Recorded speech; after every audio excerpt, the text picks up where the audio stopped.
Okay, welcome everyone. Great to see our public here in person. Thank you for joining us today. I call to order this August 25th, 2026 hybrid administrative meeting of the Board of County Commissions to order. Commissioner Benson will be joining remotely. Thank you all again. We will have a moment of silence followed by the Pledge of Allegiance led by myself. So please take a moment of silence with us.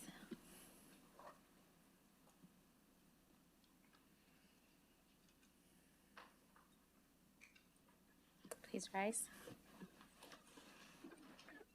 I pledge allegiance to the flag and to the United States of America and to the republic for which it stands, one nation, under God, indivisible, with liberty and justice for all. Okay. Welcome, and Madam County Manager, are there any changes or additions to the agenda? Yes, thank you. Good evening. Item 10A, Housing, the 2026 New Mexico Department of Workforce Solutions Bernco Builds Home Rehab Project. We're asking that it be moved to the adoption of resolution to be heard as new item 9C. The suspension of the rules is requested so that the funding can be expended in a timely way, as we have contractors that we have been engaged in our last year's project or in our previous project, and they're ready to proceed. Item 10B, Parks, Recreation, and Open Space out of school time, a $1 million grant award, be moved to the adoption of resolution to be heard as the new 9D, and suspension of the rules is requested so the funding can be expended as the school year has already begun and programming is underway.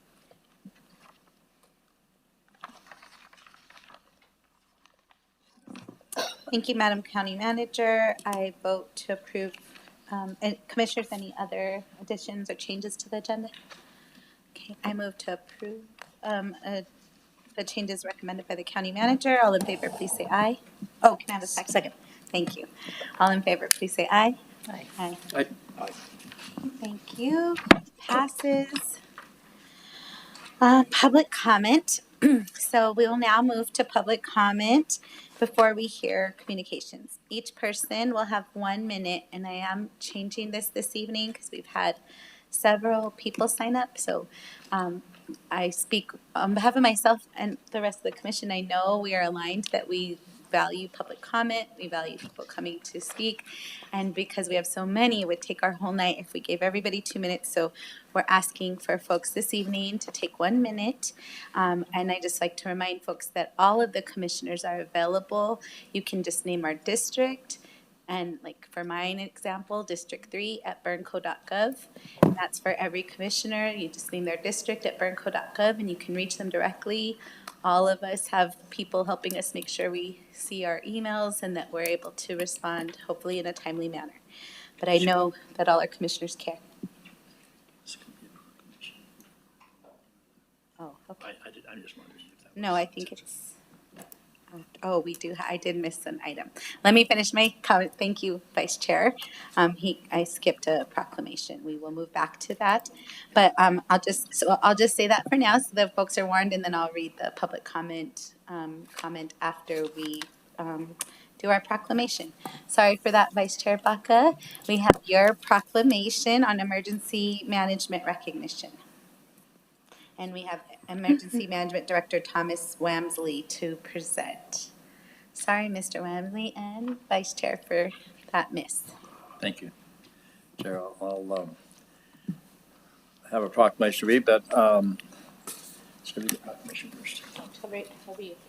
Okay. I think what we'll do is read the proclamation first, but then we'd like to hear some words. I've had the pleasure of interacting quite a bit with your department, the agency over the last couple of weeks in different contexts, and continue to be impressed by the work that you and your crew do. But let me read this proclamation. Acknowledgement: the Bernalillo County Board of Commissioners does hereby acknowledge Bernalillo County's emergency management team. The Bernalillo County Board of Commissioners recognizes and congratulates our Department of Emergency Management on receiving the 2026 New Mexico Accessibility Award from Disability Pride New Mexico for its innovative access and functional needs trailer. This mobile resource was inspired by lessons learned during shelter operations following the Hermit Peak Calf Canyon fire in northern Mexico 4 years ago, when the emergency management team identified barriers that made emergency shelter less accessible for people with mobility, sensory, and communication needs. Rather than accepting those challenges, they partnered with community organizations and disability advocates to develop a warehouse on wheels that can be deployed to shelters across the state with equipment and supplies designed to remove barriers and better support individuals with access and functional needs. Key features include the access functional needs, appropriate cots and privacy room dividers, wheelchairs, walkers, wearing assistance devices, autism sensory tents, and more. This award recognized not only an innovative idea, but a commitment to making emergency responses more inclusive for everyone. Congratulations to Director Thomas Walmsley, the entire emergency management team, and all of our community partners whose collaboration made this project possible. This resource will continue to benefit communities across New Mexico for years to come. So congratulations, Mr. Walmsley, and to you and your team.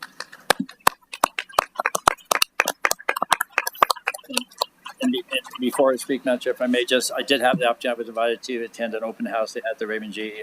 Sanchez Community Center today at 11. I went down there and saw the warehouse on wheels, and it was unloaded and throughout the gym there. Very impressive. There were things that were included in that trailer that I would have never in a million years thought of that might be needed by somebody. And so it was very impressive to see in person the actual contents of your trailer. And I think that, you were also acknowledged at an event, as I mentioned a couple of weeks ago, I just happened to be in attendance of that. Well, I was there at two events, and I got the chance to hear that and see that and saw the response that you got from that organization for this service as well. So it's so well deserved that you're being recognized and your crew is being acknowledged for this creative work. So if you'd like to say a few words, Mr. Walmsley. Madam Chair, Commissioners, I really would like to show my appreciation to you for this recognition. This was a massive team effort for us to put together.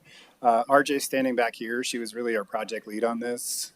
She worked with not only the Governor's Commission on Disability, but several different organizations here in New Mexico.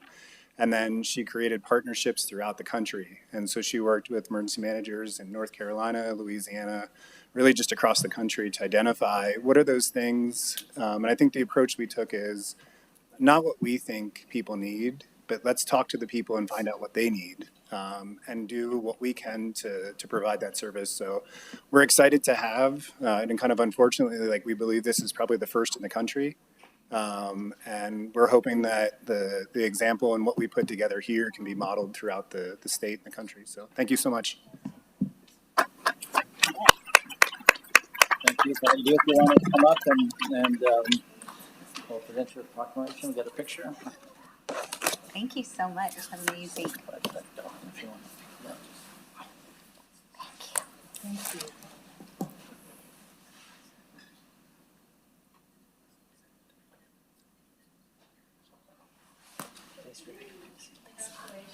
Thank you so much. Thank you. Good job.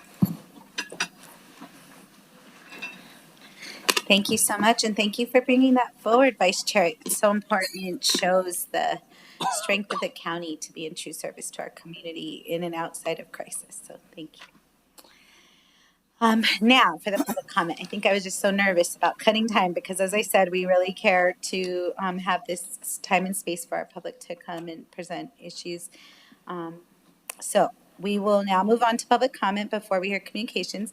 Each person will have 1 minute, and you will be alerted about your remaining time when your name is called. Also, for efficiency, please, when your name is called, please make your way to the podium. It helps move a little faster if we're sort of lined up and ready. If you're speaking in person. Before making your statements, please remember to state your name for the record, and to maintain order and decorum in the spirit of professionalism and respect for everyone present. Speakers must adhere to the 1 minute time limit. If the conduct of a presenter violates the rules, they may be subject to removal. Thank you so much for adhering to the rules, and we're open to hearing from everyone. Javier, please call the names for public comment. Thank you, Madam Chair. Tonight we have a total of 37 speakers with 4 speakers appearing remotely. Please line up at the podium when your name is called and state your name for the record.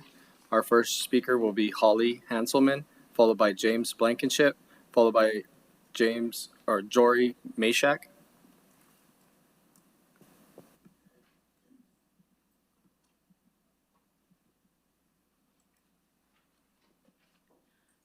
Good evening. I'm Holly Hanselman. In May, we bought a home in Albuquerque for 2 reasons. A gorgeous pair of 1-year-olds, twins, and the mountains. Our daughter moved here for the mountains. Our son moved here for the mountains. And now we're here for the sacred place that beckons us. I don't think we would have made this purchase had it not been for the 2 enticements. We are on the trails daily, and we often meet people from many different places. Between people who may decline moving here or vacationing here, if there's not open access to the Sandias, there may be significant economic consequences. Please adopt a resolution quickly to put this issue to rest. Please follow in the steps of Senator Heinrichs and pass a resolution in supporting the Pueblo's concerns, but opposing the transfer. Thank you.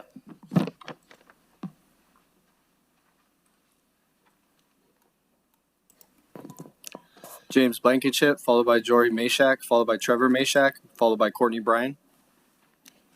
Hello, my name is Dr. James Blankenship. I'm a cardiology doctor in town, director of the cardiology division of one of our hospitals, and I speak on the same issue, the possible land transfer of 10,000 acres back to exclusive control of the Sandia Pueblo. We are short on cardiologists. In my clinic today, patients told me they waited 3 months to 9 months to see me. We have 3 open positions right now for cardiologists.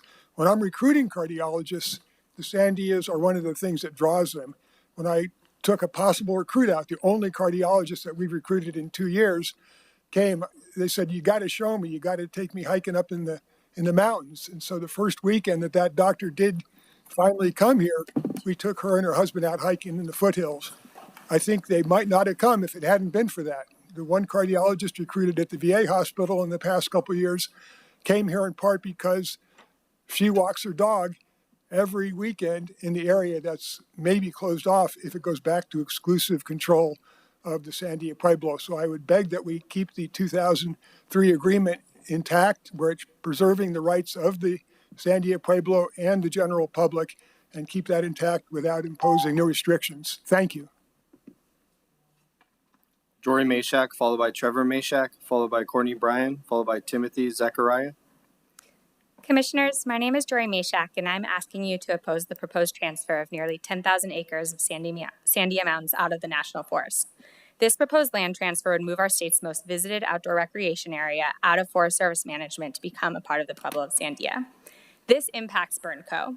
We are asking you to take a side. Please follow in Senator Heinrich's footsteps, passing a resolution that supports addressing the Pueblo's concerns while maintaining Forest Service management, public access, and the 2003 agreement. The Sandias are what brought me here, and they're a big part of what keep me here. I don't think my story is unusual. The Sandias are part of Albuquerque's identity and one of the things that makes this such an extraordinary place to live. They have real value to this community. Since learning about this proposal, I've talked with more people than I can count who have said something along the same lines of, if we lose access to the Sandias, I'm not sure I want to stay here. I don't say that lightly. I hope you think about what that means for Albuquerque if people who love this city start asking themselves that question. The 2003 Tufts-Sherbian Preservation Act. Trevor Mashak, followed by Courtney Bryan, followed by Timothy Zechariah, followed by Amy Wendelsdorf. Good evening. My name is Trevor Mashak, and I'm here to speak as a member of the Sandias for All Coalition.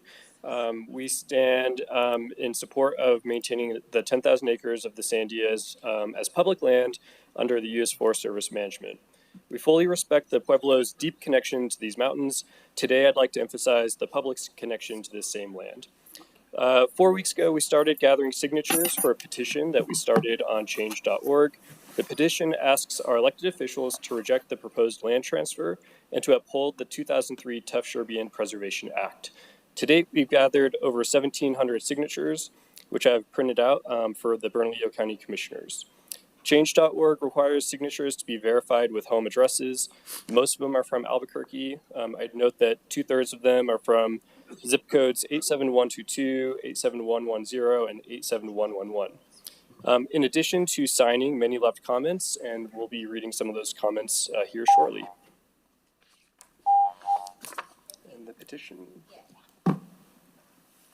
Thank you.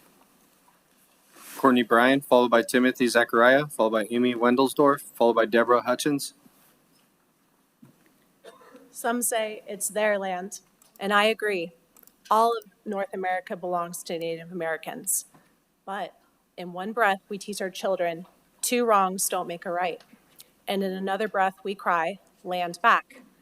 Does stripping wilderness from people who depend upon it for their mental wellness, for their spiritual wellness, and for their economy, does that help unwrite history? Does intentionally hurting one group of people and restricting them to give something to another group of people help? An eye for an eye leaves the whole world blind. Struggling healthcare provider recruitment and 50th out of 50 state literacy rates do not compel people to move here, nor to stay. The mountains are what call them. The idea of wilderness needs no defense. It only needs defenders. Please do not be the part of the problem that loses Albuquerque's single greatest and free natural resource for all time.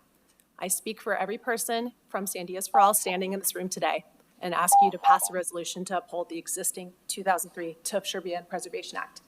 Thank you. Timothy Zachariah, followed by Amy Wendelsdorf, followed by Deborah Hutchins, followed by Alex Fisher. Yes, I would also like to speak to the recent proposed Sandia land transfer and ask the commission to oppose this proposal. First off, I'd like to recognize that a great many residents do have a deep personal connection to the Sandias. I'm not from here, but Albuquerque is my adopted home for about 15 years. I love this area for many reasons, can't imagine living anywhere else. A big part of that is the Sandias. I spent a lot of time in the mountains with family, 2 young kids and friends. I have a deep appreciation for the wilderness access that we are fortunate enough to share. To me, a huge part about what makes this city special is the wilderness bordering our city. 2 million people visit the Sandias every year, and there's a huge community of folks that recreate in the mountains. This proposal would have a significant impact on the city and its residents. The existing 2003 law protects the wilderness character of the Sandias, the public's long-standing access, and the Pueblo's connection to the mountains. I ask the commission to advocate on behalf of all citizens in the area and oppose the proposed transfer. Amy Wendelsdorf, followed by Deborah Hutchins, followed by Alex Fisher, followed by Anna Brown.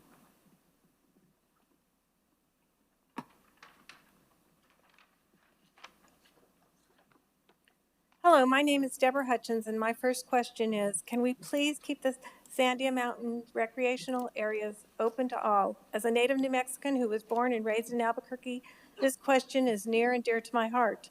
Keeping the Sandias open to all was the goal over 30 years ago as negotiations toward a final agreement in the 2003 was reached between the Sandia Pueblo Forest Service, Tram Company, and users groups. The 15-page 2003 legislation signed by the president was written stating in perpetuity. Yet just now, a little over 20 years after all parties agreed to this, the Sandia Pueblo is attempting to throw this out.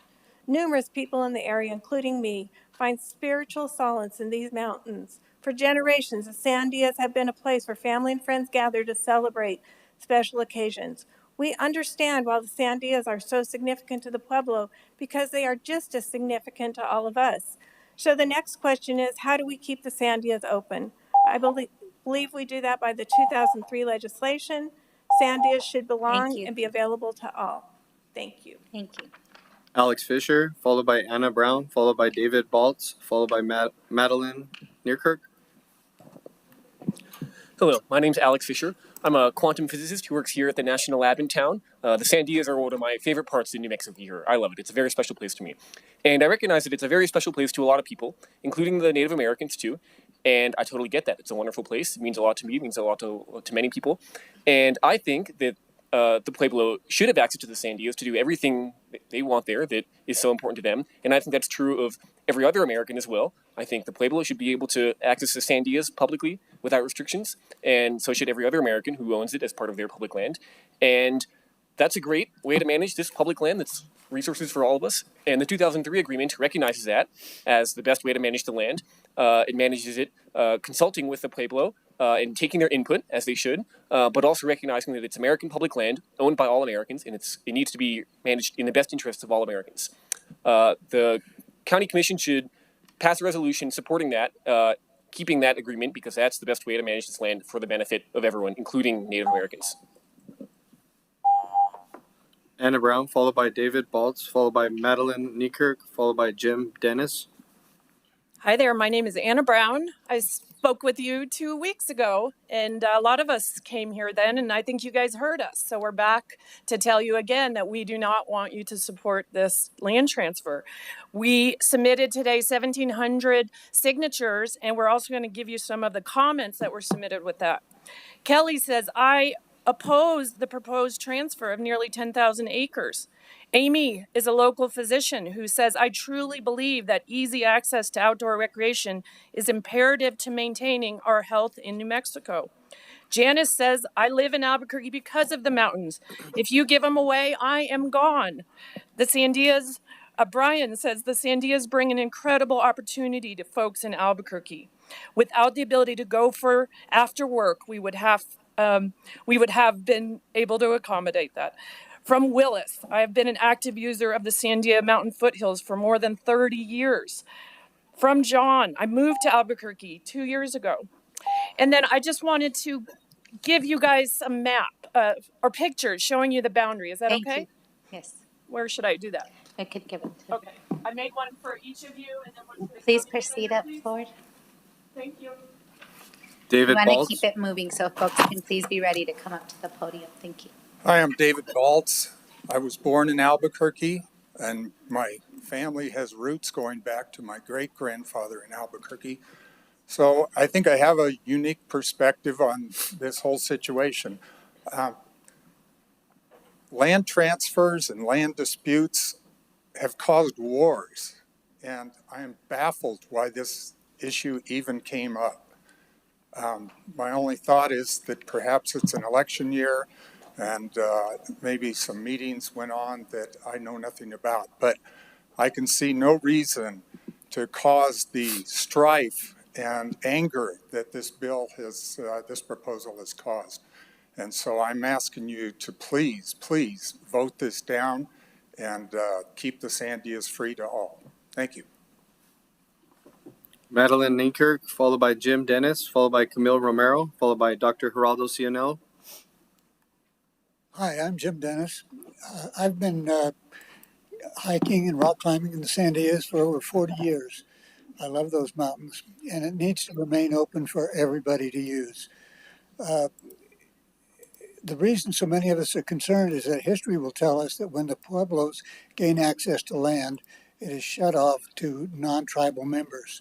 If not completely shut off, it's severely restricted to the point where people no longer try to visit. Think Ted Rocks. We need to keep this mountain open for everybody, including the Pueblos, and their rights are preserved in the 2003 agreement. We need to keep that agreement in place and keep the Forest Service in charge of maintaining the Sandia Mountain Wilderness. Thank you. Thank you. Camille Romero, followed by Dr. Geraldo Cionello, followed by Tony Bastaman, followed by Heather Grom. Good evening, Madam Chairman and Commissioners. My name is Camille Martinez. I am native to New Mexico and a Bernalillo County resident. Today I am presenting a structural overview of the legal framework governing women and children under Sharia law, specifically analyzing its codified civil and criminal statutes. This is a concern to me personally as a woman and a mother of 7. We must stand on our Constitution and not allow any influence here in Bernalillo County from the Islamic Sharia law. Legal status of children, criminal age based on traditional linear calculations. The age of adult legal responsibility is 9 years old for a girl and 15 years old for a boy. Young girls can be tried and punished as adults for crimes. Child marriage. The legal age of marriage is 13 for girls and 15 for boys. However, younger children can be legally married in their father's. Thank you. Thank you.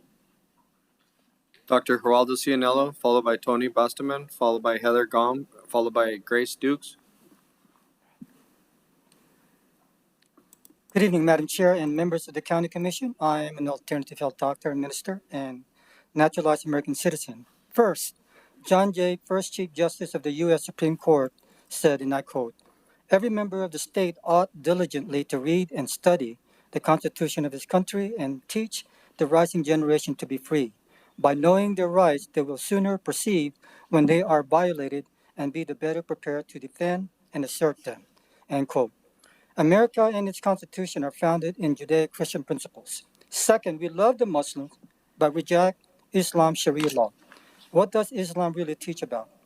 Dr. Michael Brown states, and I quote, "The essential difference between Christianity and Islam is the difference between Jesus and Muhammad.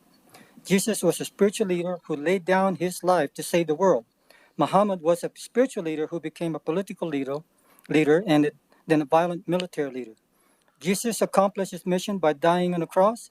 Muhammad accomplished his mission by ruling by the sword." Is it just 1 minute or 2 minutes? Just 1 minute. Sorry, Dr. Sinel, we changed it tonight because we have so many public comment. But thank you, and you can send stuff to commission. Tony Bastaman, followed by Heather Gom, followed by Grace Dukes, followed by Rebecca Green. Hi, good evening. I'm Pastor Tony Muhammad Bastaman by the grace of the Lord. I changed my legal name, Tony Paul Bastaman. Original country is Indonesia. America is in danger about Sharia law, global Sharia law movement. In 1998, there's a big riot in my country. They killed 2,200 people, and they raped 200 women and Chinese and women Christian, and by the several men publicly raped the woman. They yelling, "Allahu Akbar, Allahu Akbar, Allahu Akbar."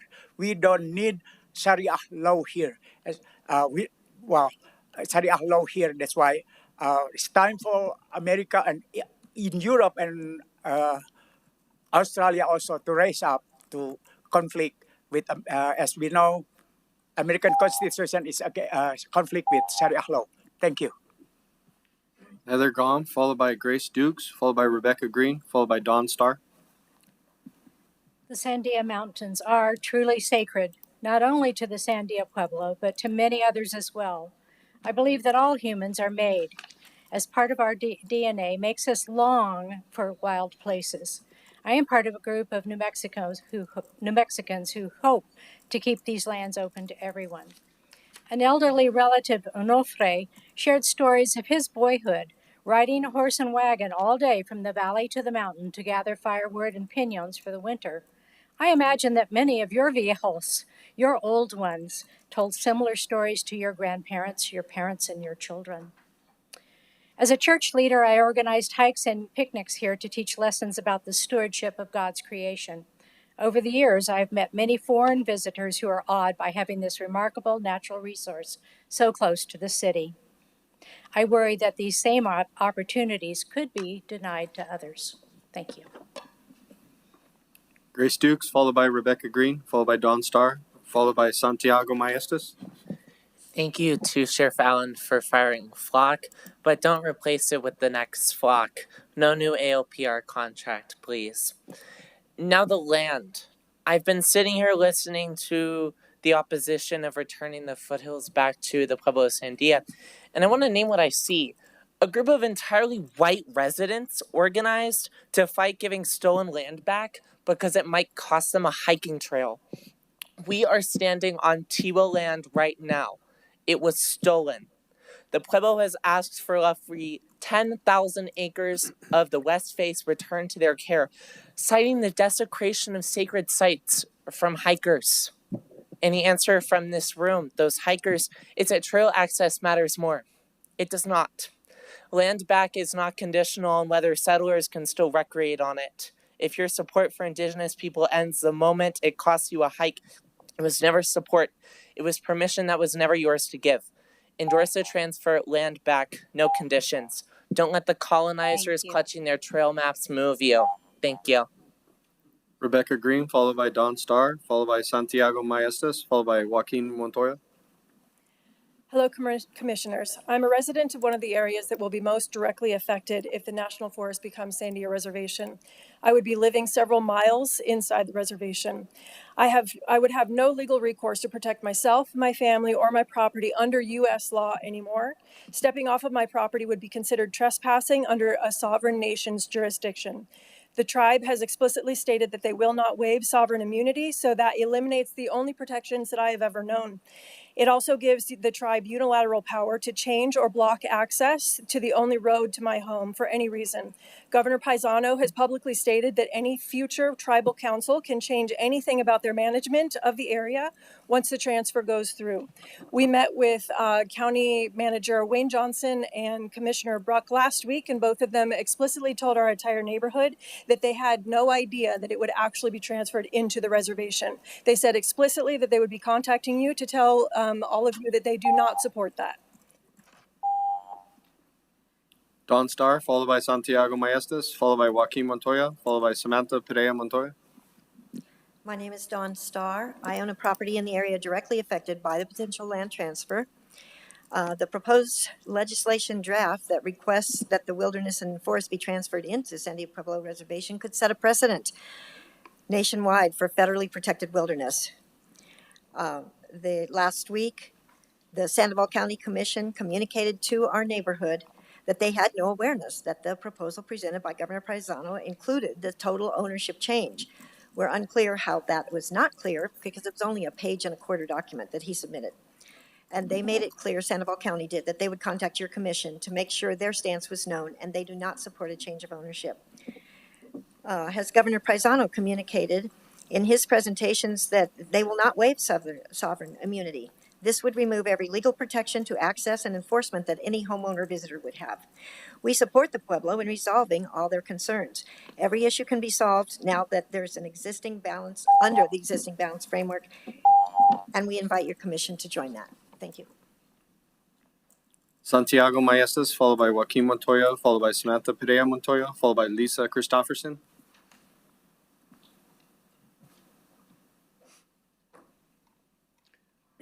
Madam Chairman, members of the Commission, Santiago Maestas with the South Valley Regional Association of Acequias. I'd like to speak tonight regarding the loss of water in our community. In the past several months, actually 90 days, the water transfers have totaled 17 million gallons from Bernalillo County to other counties within New Mexico, primarily Valencia County and Sandoval County. And we're trying to keep our water. We have filed 3 protests so far against these transfers and the loss of this water to our community. And we'll continue to do that, but we want to ask the County Commission to join us on these protests. We've also initiated a request to the state engineer for a moratorium on any water transfers until the actual scientific data can be obtained. Thank you, Madam Chairman and members of the Commission. Thank you, Mr. Maestas. Joaquin Montoya, followed by Samantha Perea Montoya, followed by Lisa Christofferson, followed by Thomas Manfred. My name is Joaquin Montoya, and I'm here on behalf of DFLOC New Mexico to speak on ALPRs in Bernalillo County. I had something different prepared before yesterday's news that Sheriff Allen is canceling all 3 flock contracts. So thank you. That is awesome. You listened. That matters. But flock is just the tip of the iceberg. You cut off flock, 2 more heads grow back.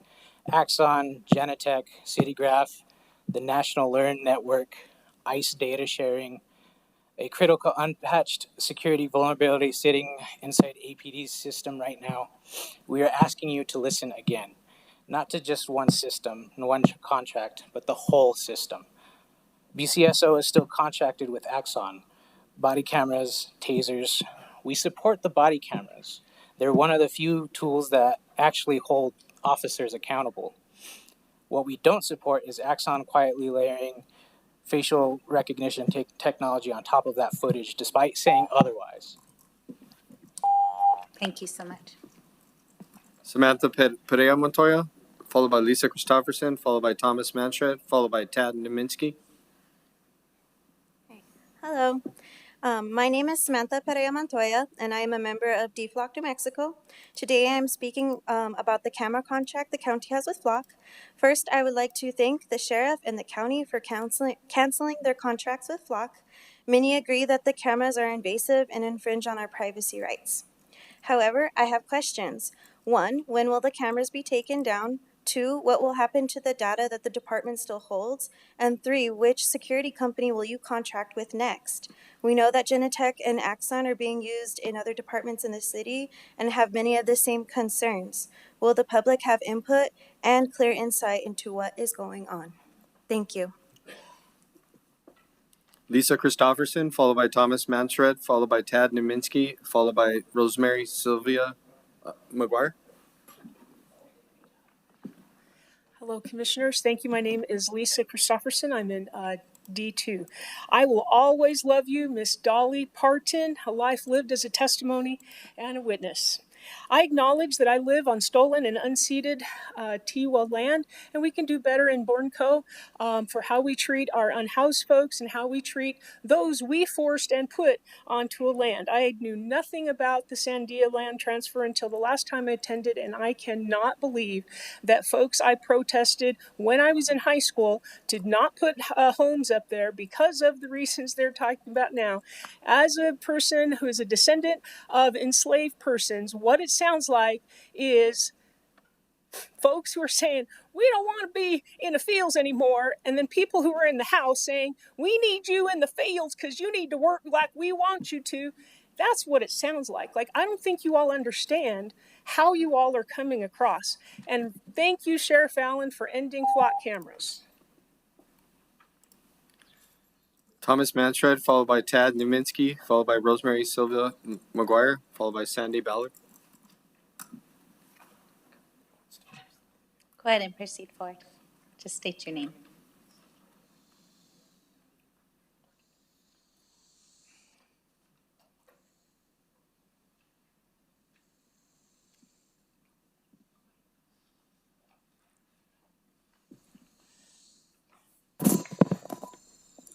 Thank you. Oh, would you stop, Clark? You're good.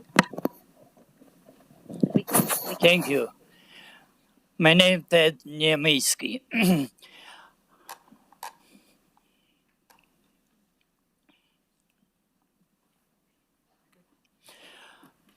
Okay, first, something good. How I've been driving every Saturday through Rio Bravo and course all the way to Puebla. How beautiful developing area. That is nice. Now it's bad about sheriff department.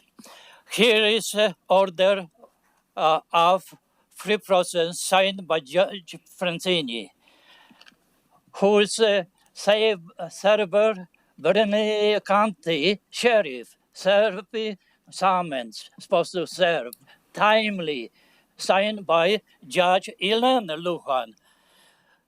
All has to be timely, not months from now. I like to Eric and all commissioners look at this issue. I don't want, I have to, I may lose a vehicle. That has to be served timely. Thank you. I like to talk to you. Rosemary Silva McGuire, followed by Sandy Ballard, followed by David Mashak, followed by Vincent Evans.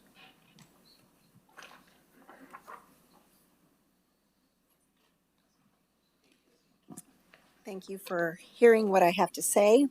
My name is Rosemary Silva McGuire. I am a resident of Tiermonte, which is the area in question regarding the Sandia Pueblos land transfer. So I'm here to ask you to oppose the resolution and support solutions that keep the land under U.S. Forest Management, preserve the Sandia Mountain Wilderness designation, protect public access and all the recreation that goes on in the Sandia Mountains, and to please address the Pueblo's concerns within the Balance 2003 Tuff-Shern, I can't say it correctly, but the agreement that was made in 2003, that was a lot of effort was put into that, and like it was said earlier, that was in perpetuity. Being a resident there, I utilize the foothills a lot. Yes, so some gentleman earlier just said something about, minimalizing hiking, but it's important to let us recreate as we need to. Sandy Ballard, followed by David Mashak, followed by Vincent Evans, followed by Greg Bloom. Hello, my name is Sandy Ballard. I've been rock climbing, hiking, and picnicking in the Sandias for decades. I love those mountains. And I know that when a lot of pueblos in New Mexico, when they get control of land and recreational areas, they close them to other people. There's no reason that we need to keep the Sandias open to everyone. The Pueblo has legitimate concerns about negative impacts on the Sandias, and those can be addressed by the 2003 agreement that's already in place to address those concerns. So please do not support this proposal to have the Sandia Mountains transferred to Sandia Pueblo. Thank you very much. David Mashak, followed by Vincent Evans, followed by Greg Bloom, followed by Sharon Murray, followed by Jennifer Mashak. Good evening. My name is David Mashak. I first laid eyes on the Sandias when, as a junior in high school from Chicago, it seems like eons ago, I spent a summer in Albuquerque. And I fell in love. I fell in love with the mountain. As a result of what was a life-changing experience for me, my parents moved here and built a home in Paradise Hills. Now, through the gracious generosity of our son and daughter-in-law, my wife and I live in the very foothills I used to look on longingly back then. The mountain was precious to many people then. It is loved by even more now. Please, I pray you,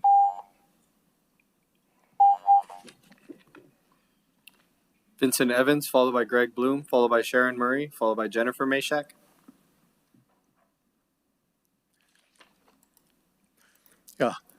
Hi, I'm Vincent Evans. I'm here in response to actually item 6L for a nuisance abatement. I am the current owner for 36 years on the property located at 11 Amber, also known as 11 El Cedro. There were some structures that were in question on my property. I have procured the necessary demolition permit, and the project is nearly complete. I may not be speaking at the right time, but that is why I'm here. Thank you for your consideration. I may speak later. Thank you. You are speaking at the right time. This is the public comment. Okay. All right. Greg Bloom, followed by Sharon Murray, followed by Jennifer Mashak. Hi there, good evening. Pardon my appearance. As I was coming up here, I realized I had some red chili on me, although it wasn't on my shirt, it was on the back of my pant leg. It's a very New Mexican type situation to be in. Good evening, I'm Greg Bloom, one of the organizers of Sandias for All. I was state director for Senator Bingaman for 3 years, and 5 years state director for Senator Udall until their retirements.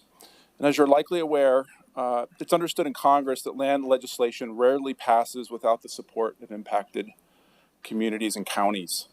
That's why we're here to ask you to pass a resolution in support of the status quo and the 2003 Settlement Act, which was signed in perpetuity by Sandia Pueblo, the Forest Service, the federal government, and our communities. Please take a stand for continued public access to the Sandia Mountains Don't be the county commission that allowed the Sandias to become closed. Please help keep us public lands. Please help us keep public lands in public hands. Keep the Sandias open to all. Thank you.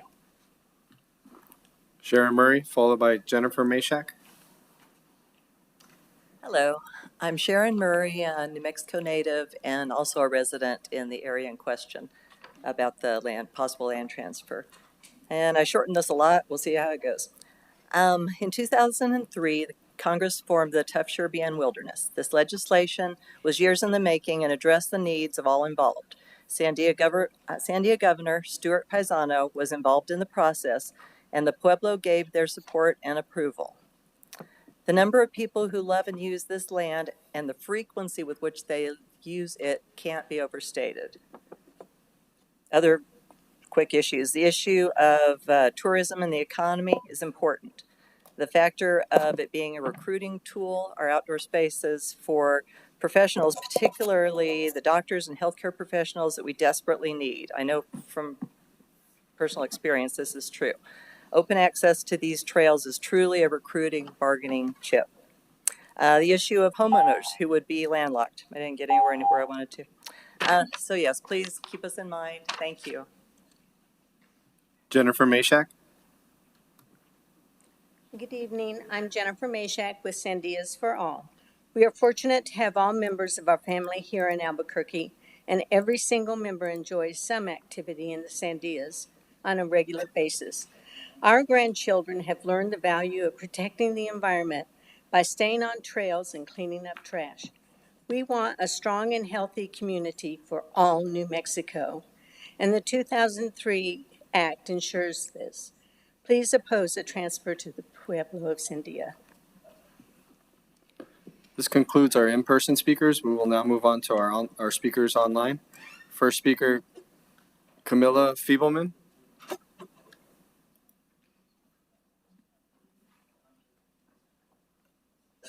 Thank you. First, can you hear me? We can hear you, Camila.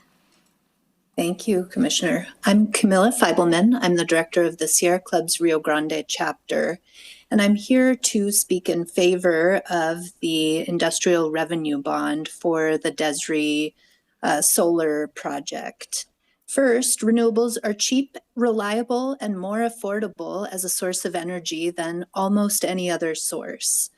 Our utilities are decreasing their use of coal and other fossil fuels and switching to renewables thanks to the Energy Transition Act. In fact, when PNM left the San Juan generating station, we saved about $10 a month for all residential ratepayers for a year. So when big solar companies come to New Mexico, that's really good for all of us, especially when they're well-sited and the result of good consultation with communities. But especially when IRBs are involved, we have to take some care to look at what the real impact of a company might be. And that's why I personally am quite grateful that the Commission brought on this economic development policy that puts a rubric that puts... Thank you, Camila. Sorry, we shortened our public comment period to 1 minute. But thank you. Well, I'll just close by saying we would love your support for the Desri project. Thank you. Thank you. Joanne Baker. Good evening, Madam Chair and Commissioners. My name's Joan Baker. I work for the United Association Local 412. That is the Plumber and Pipe Fitters Union. I'm here tonight to speak in support of the Desri Industrial Revenue Bond.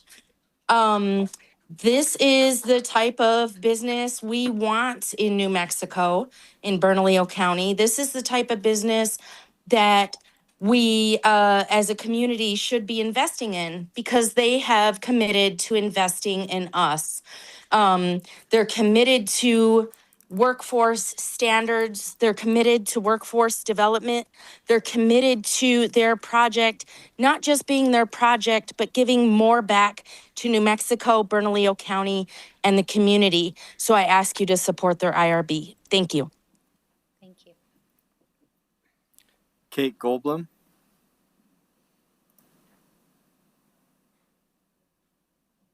Hi, my name is Kate Goldblum. I'm also asking the commission to oppose the proposed transfer of the 10,000 acres of Shore Bien Trust Area land. It's federal land that includes a large area of protected wilderness. I oppose the transfer, but I do recognize and respect the management concerns raised by the Pueblo of Sandia. In fact, I share those concerns, having spent many hours picking up trash on many, many hikes over many, many years. Congress passed the Tuf Shore Bien Trust Area Act, an agreement to a long-sought compromise entered into by the Pueblo, willingly by the Pueblo, the public, and other stakeholders. It spells out that the establishment of the trust area addresses the rights and interests of the Pueblo, as well as the national forest and wilderness character of the area and the longstanding use and enjoyment of the area by the public. Transferring the land denies the perpetual nature of that agreement reached and seeks to make sweeping changes that would be irreversible, and we don't need those changes.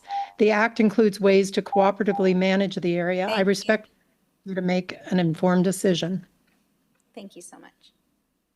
Thank you, Madam Chair. This concludes our public comment. Thank you, Javier, and thank you again to all who came out tonight to speak. Again, you can reach commissioners through their commission at burnco.gov or their district number at burnco.gov. So thanks again for everybody coming up. I will move on now to item 5A, University of New Mexico Hospital Report. Ms. Kate Becker, please. Good evening, Madam Chair and Commissioners. Thanks for giving us some time this evening. We are here to do our fourth quarter quarterly report, but I did have a couple of little bit of variations from the report theme for this evening. The first one is I'd like to introduce Dr. Steve McLaughlin. Many of you know him.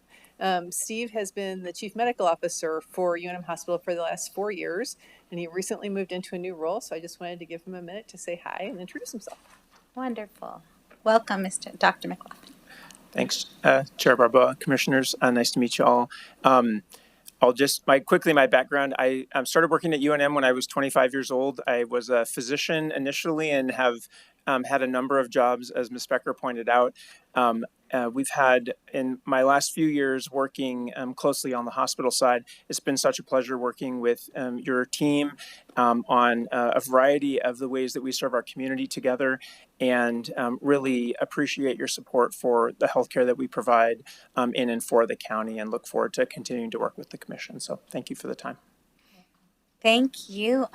Thank you, Dr. McLaughlin. I really want to thank you for coming out today. It really shows, you're just busy, and so thank you for that. I think others might have did you want to say something?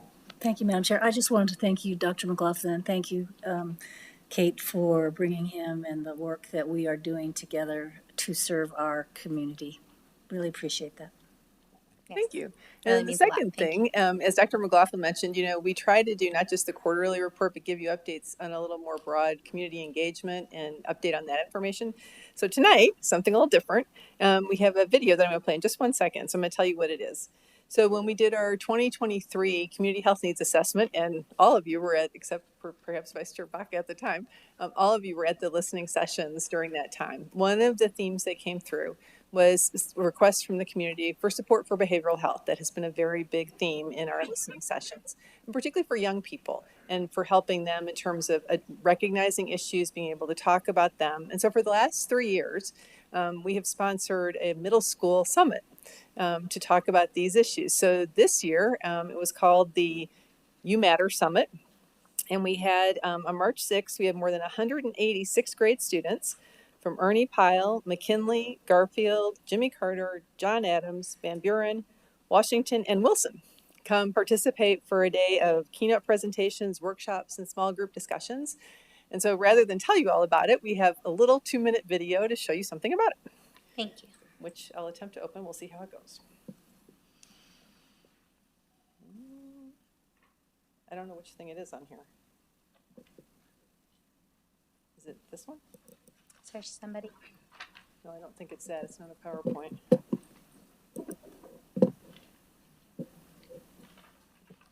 Hey, I don't know if it's the video.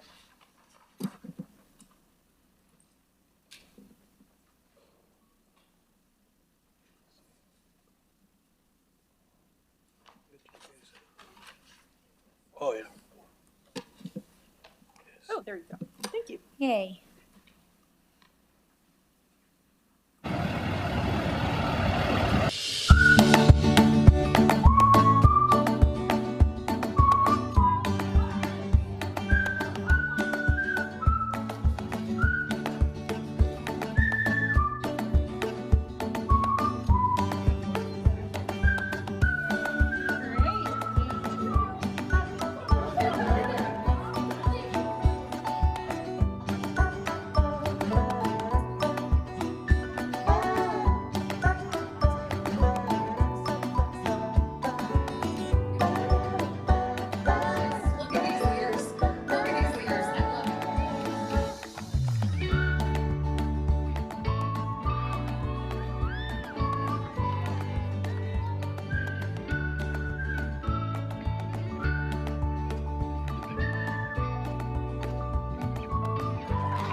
Thank you.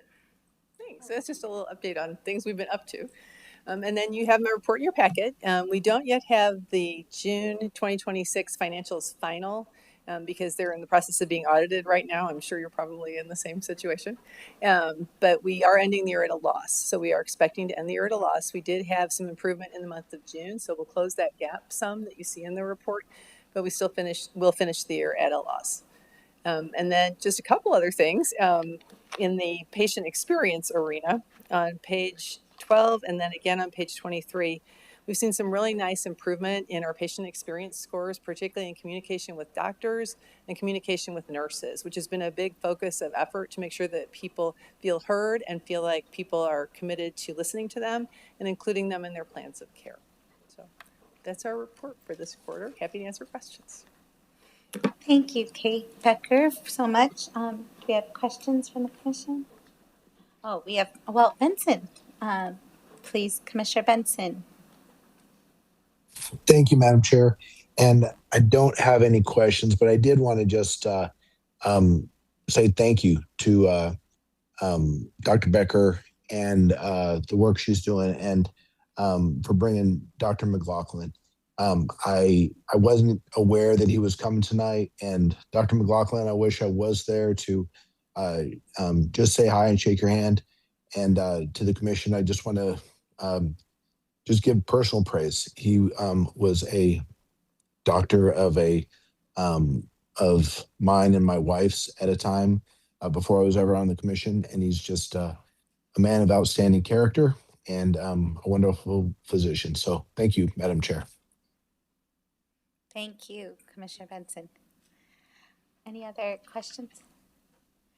I have a couple just because, I always like to understand these charts and sometimes I read them and they're difficult for me to totally understand. But I will, or just make sure I am understanding them the way I read them.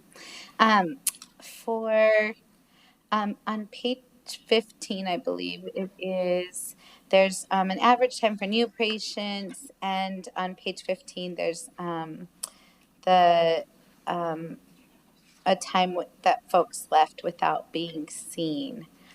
Well, the average time for new patients, I know, like, it seems it hasn't improved in the last year, but I guess looking at this, I was wondering if it has improved since COVID, as I know things have just been difficult since then. So have we, this is only a picture of the last year, so I just want to give opportunity to say if it's improved over before that time period. But we haven't seen much improvements otherwise as far, or at least in this last year, for new patients getting to be seen. Let me find the data. Page 15, 14. New patient appointment for primary and specialty care. Yeah, new patient time for primary and specialty care is about the same. It's pretty much steady state, and that's really provider dependent. It completely depends on, you've heard a lot from various people about recruitment of healthcare providers, especially this evening, but that is pretty much directly connected to capacity of healthcare providers. Thank you. I don't know if Javier, if we're able to pull this up at all, sorry. The next page, the number of emergency department visits, I'm just interested in, like, because I love to look at data, and this chart that shows that in March of 2026 there was a peak, but that otherwise it's pretty level. I guess I just wonder if you have wonders or curiosities around why that peaks at a certain time of year, or is there patterns that we see over years, I guess. So we typically do see a peak in the springtime from respiratory illnesses in the late winter, early spring. But also I would just note that in terms of trend over time in the last year, we've had a pretty noticeable increase in the total number of emergency room visits. So if you look at really in real numbers, it goes from about 6,500 to over 7,000 in that amount of time. And that really has come apart from when we opened the new emergency room. We didn't actually end up being less crowded. We just saw more people. Well, at least. That's good news. And the next one is sort of a little alarming around the patients that left without being seen. And I'm looking in particular at this one because I did, in the month of June and July, I actually got a lot of calls. I don't know if other commissioners got that.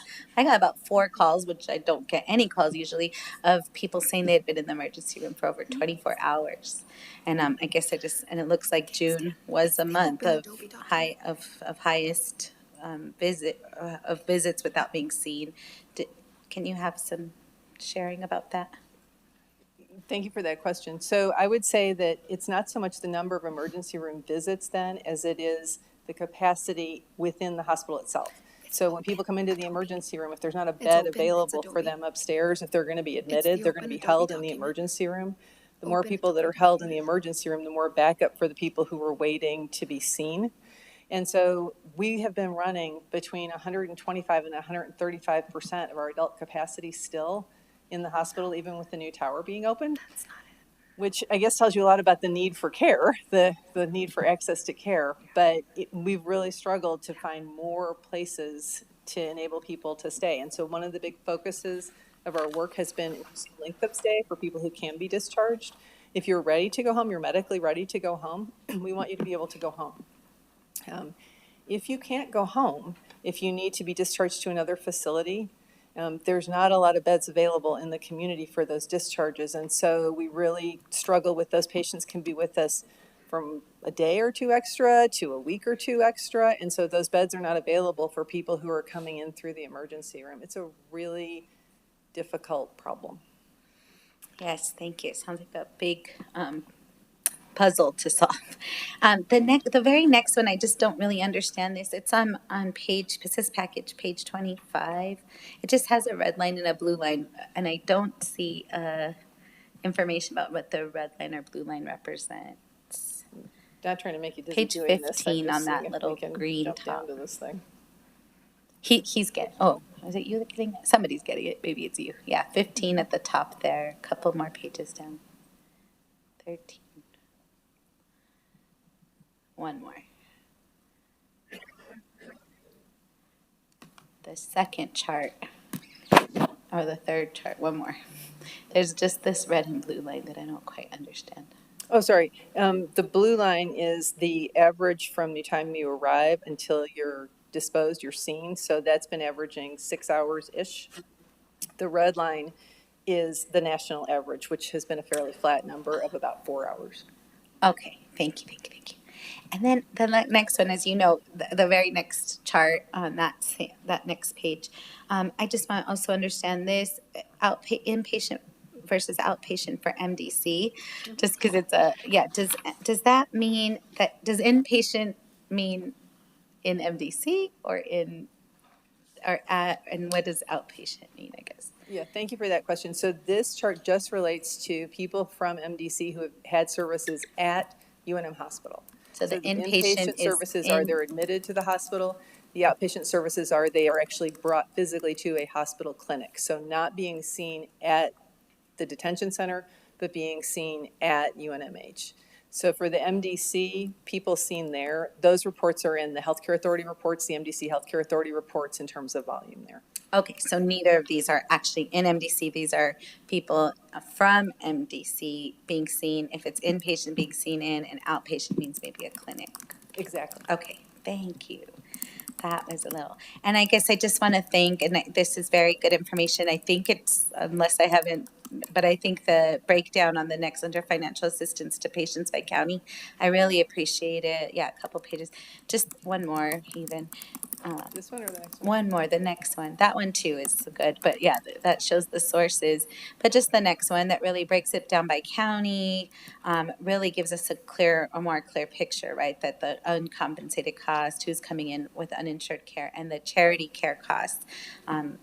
So just thank you for that breakdown. And the next page as well is really a great breakdown by zip code, which folks, if my other commissioners haven't looked at the zip codes, I think it's, this is so clear. Total patients, like you see some zip codes have 11 million, while others are less than 100,000, right? Or and the highest zip codes are what we would probably expect. So I just really appreciate the breakdown and always appreciate the time to discuss the report. Thank you. Thank you. Anybody else have a question? Okay, thank you so much for your time, and thank you for waiting through all our public comment. There were a lot. Thank you, Dr. McLaughlin, for being here again.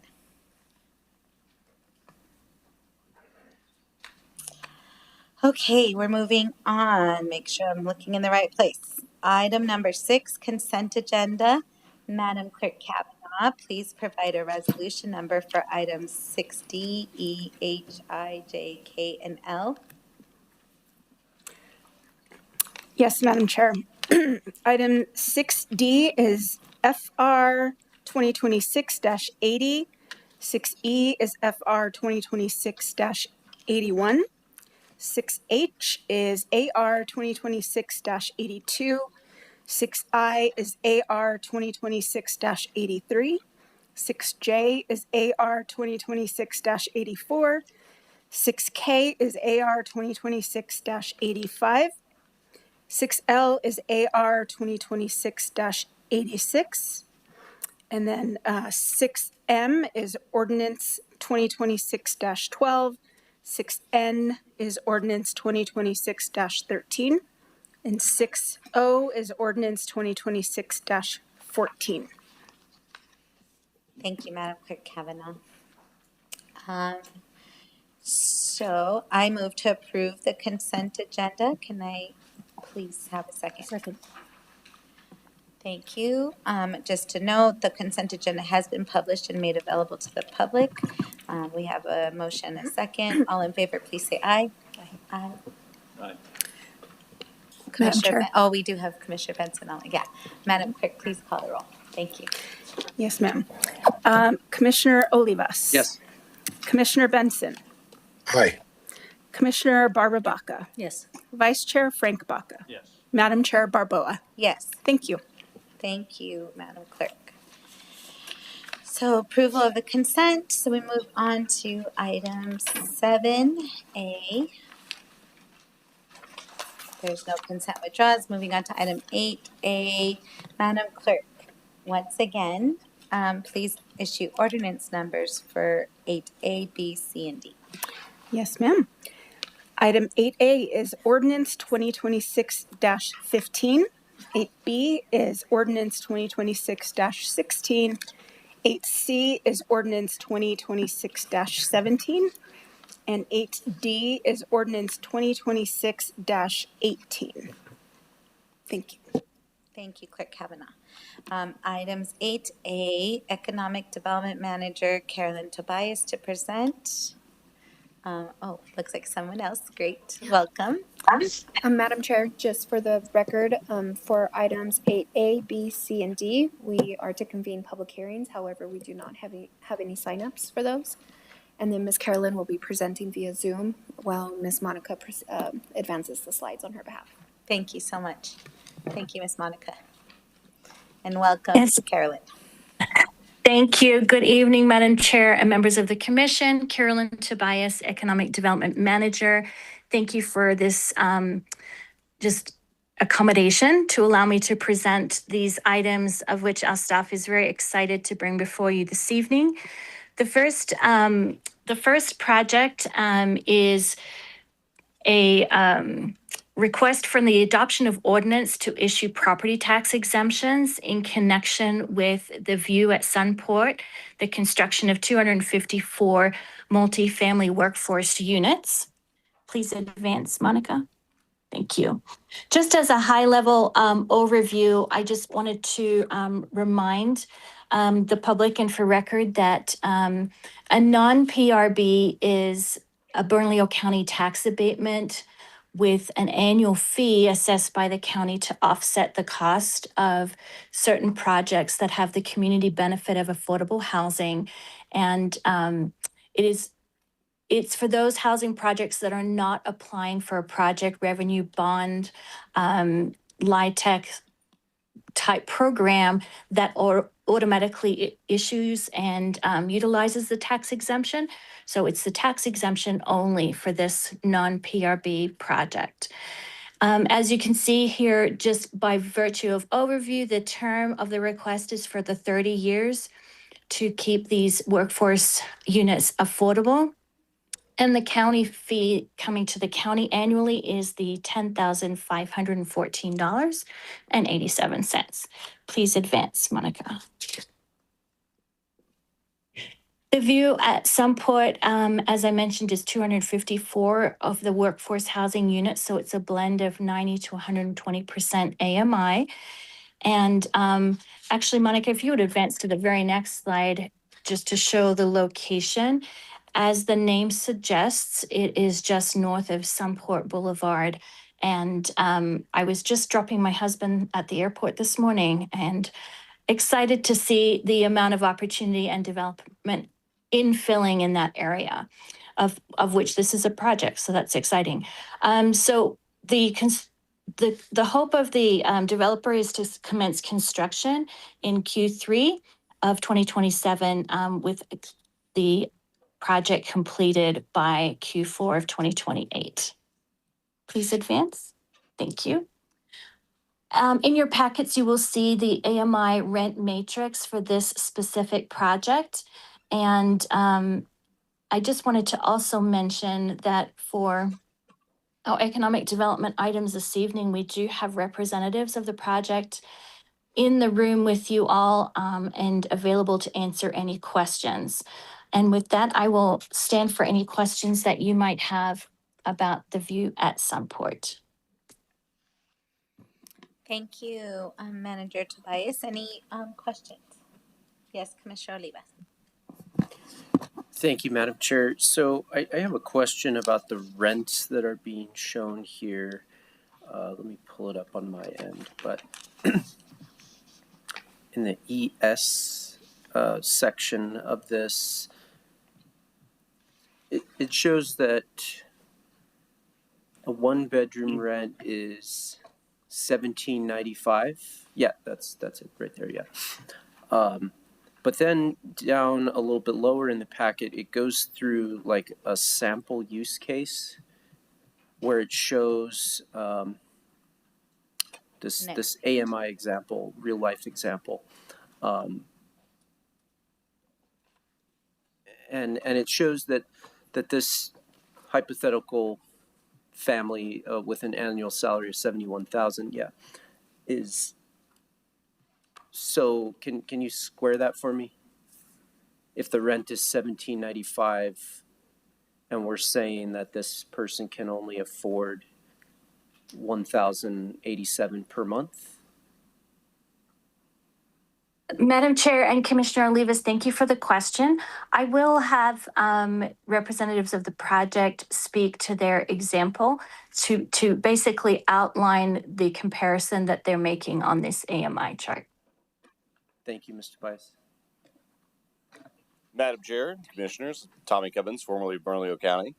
So we put this slide together actually as a presentation for the Economic Development Department, which was to show the need overall for affordable housing. Excuse me. So this example is not reflective of this particular unit, and you'll actually see this example is shown on all the other non-PRBs as well. The point of it is that actually the 30% index of affordable housing that we use under the federal guidelines is not really a true representation of what's affordable. So the National Association of Realtors has lowered that to 25% because when you balance out the net versus gross incomes, which on our full presentation, you can see the complete breakdown of a gross income. You deduct everything from the paycheck, and then what that equals out to is 40 or 50% of a person's actual net take-home pay is going towards their rent. And so this slide was not directly related to the View or Sunport or our PRBs. It was directly related to the overall need for affordable housing. Got it. Okay, I think that makes more sense, and appreciate that breakdown. And I've been asking myself this same question as an employer, and a lot of my employees are in that average range, basically what our regional average is around $70,000. So I was doing this math this morning and thinking the take-home pay, the 30% is not a realistic figure based on the take-home pay, right, is key of an individual making average median income in our city. So I think that's what you're showing is exactly what I was thinking. So how is this project considered affordable then? Am I understanding right that the lowest rents are $1,785 or $1,700? That's correct, Commissioner. So in the full packet of this with more examples, what we show here is in the LIHTC 60% and below affordable housing realm, 65% of that, and that's a number from Department of Workforce Solutions, 65% of the people living in LIHTC 60% and below are actually overqualified for that living because there is no gap between that 60 and then market rate percent. So by building this particular sect of the economy, not only are you increasing supply and then lowering prices, but on the LIHTC side, there's almost a trickle up effect where people now have the ability to move up.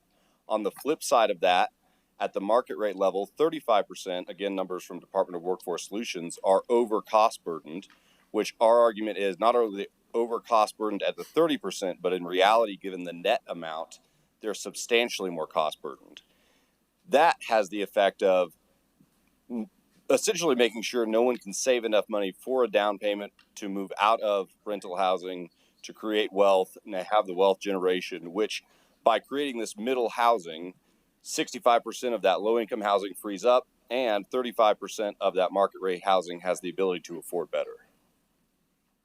I'm not sure I follow you the whole way through there because I'm just looking at this comparison again and thinking about what the total rents are and the burden on that average person. And this is targeted 80 to 110 or something like that, right, of AMI. Even for the 110 person, there's no way they're going to be saving up for a down payment with this particular unit. Just, if they're paying close to 50% of their income for rent, then I'm not seeing how they, where this is and I don't think, I hate to single this out specific to this project, but this is really a problem with I think the way that we're doing housing in general is I think that a lot of our approach is trapping people in a place where they can't build wealth. And I was looking at the stats this morning, thinking a lot about this. almost 14% of our community is in poverty. How are those people going to afford the biggest way to generate wealth and change your place in life? And that is to own a home. And the reason is because costs are predictable. Costs don't rise as much, right? Your only change in costs is your insurance and taxes, but your mortgage rate, your price is fixed for 30 years. Even in this, that cost still goes up every year, potentially. The other thing that I'm concerned about is the one-bedroom rent. I mean, if you just look on Zillow, one bedroom in this part of town, I know this well because I own and manage rental units. I know this part of town well. There are still rents under $1,000 in this area, and a lot of them around that range, $1,000, $1,500, $1,200. I actually fear that what we're doing here may have the effect of raising rents on everybody else, because now landlords in the area see that, well, I'm not charging enough. Here's a government subsidized apartment that is more expensive than my market rate, vastly more expensive. So I'm just very unsure about this approach, increasingly unsure about this, because I don't see the wealth building for the people that we're trying to help. I think we may have the opposite effect in actually raising rents. We're intervening in the free market, but in a way that I think we're subsidizing higher rents. I wonder, this is a hypothetical question, but I wonder if we would be better off going and finding those rents that are still under $1,000 and talking to those owners and say, how can we keep you there? How can we freeze your rent? How can we make your rent? How can we make you stay where you're at or slow your growth?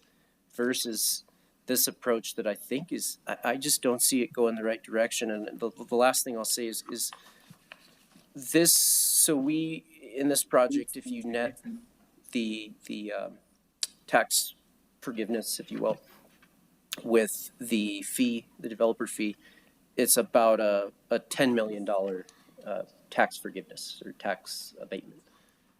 That's about $40,000 per unit.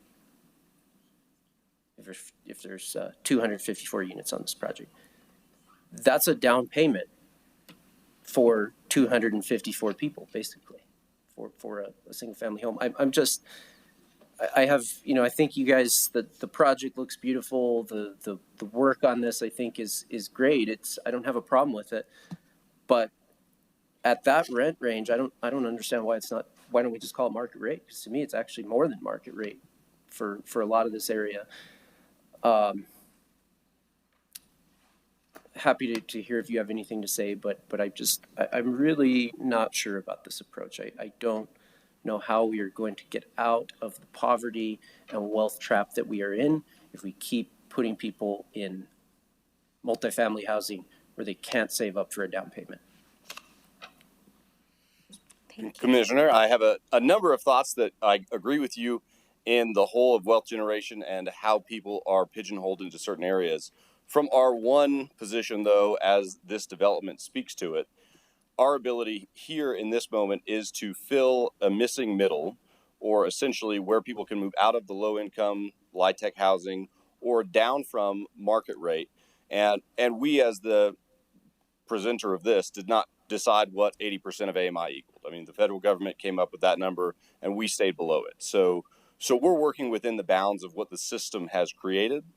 But that being said, if you would like to see our full presentation where we break this down, and our argument is, in fact, that 30% is too high of a number to really be arguing these AMI percents. I believe that the fact that 30% is too high still supports our need for this middle missing housing, because not everybody is at 60% and not everybody is at 120%. There is, like this real life example, somebody who's making 80% that needs a 70% range house or affordable option to live in, versus going to market rate and paying too much, or not wanting to live in LIHTC. And so there is a range that we're filling with this that increases supply, which decreases price, and really serves to benefit the community as a whole. Thank you, Madam Chair. Thank you, Commissioner Olivas. Carolyn, I also just, this is if this is the harsh reality, then I guess this is a harsh reality to take that a 1-bedroom considered affordable is more than I pay for my 3-bedroom home mortgage. I hear what you're saying. This is just, you didn't make up the formula. Carolyn, do you have anything to add? Madam Chair, thank you for the opportunity. We present this for commission consideration. This particular project, when we do the analysis and look at the application, we are finding more of the charge to create more units of housing across the ladder or the continuum, but the inability to do so. And this tax abatement that is through this program is a mechanism in which to be able to increase the stock or the number of units that we have available in our community. Thank you, Carolyn. Any other questions? I guess I would just start to say that this is my community. I live close to this area. And I mean, I guess increasing the that gap of people that we know that my district and particularly that area is pretty low income as far as, and so maybe this increases the income that we have in the area. Commissioner Walt Benson. Thank you, Madam Chair. I hear the arguments about the costs, and it is. I agree with it philosophically. My only concern, though, is just the lack of affordable housing that we have, and so is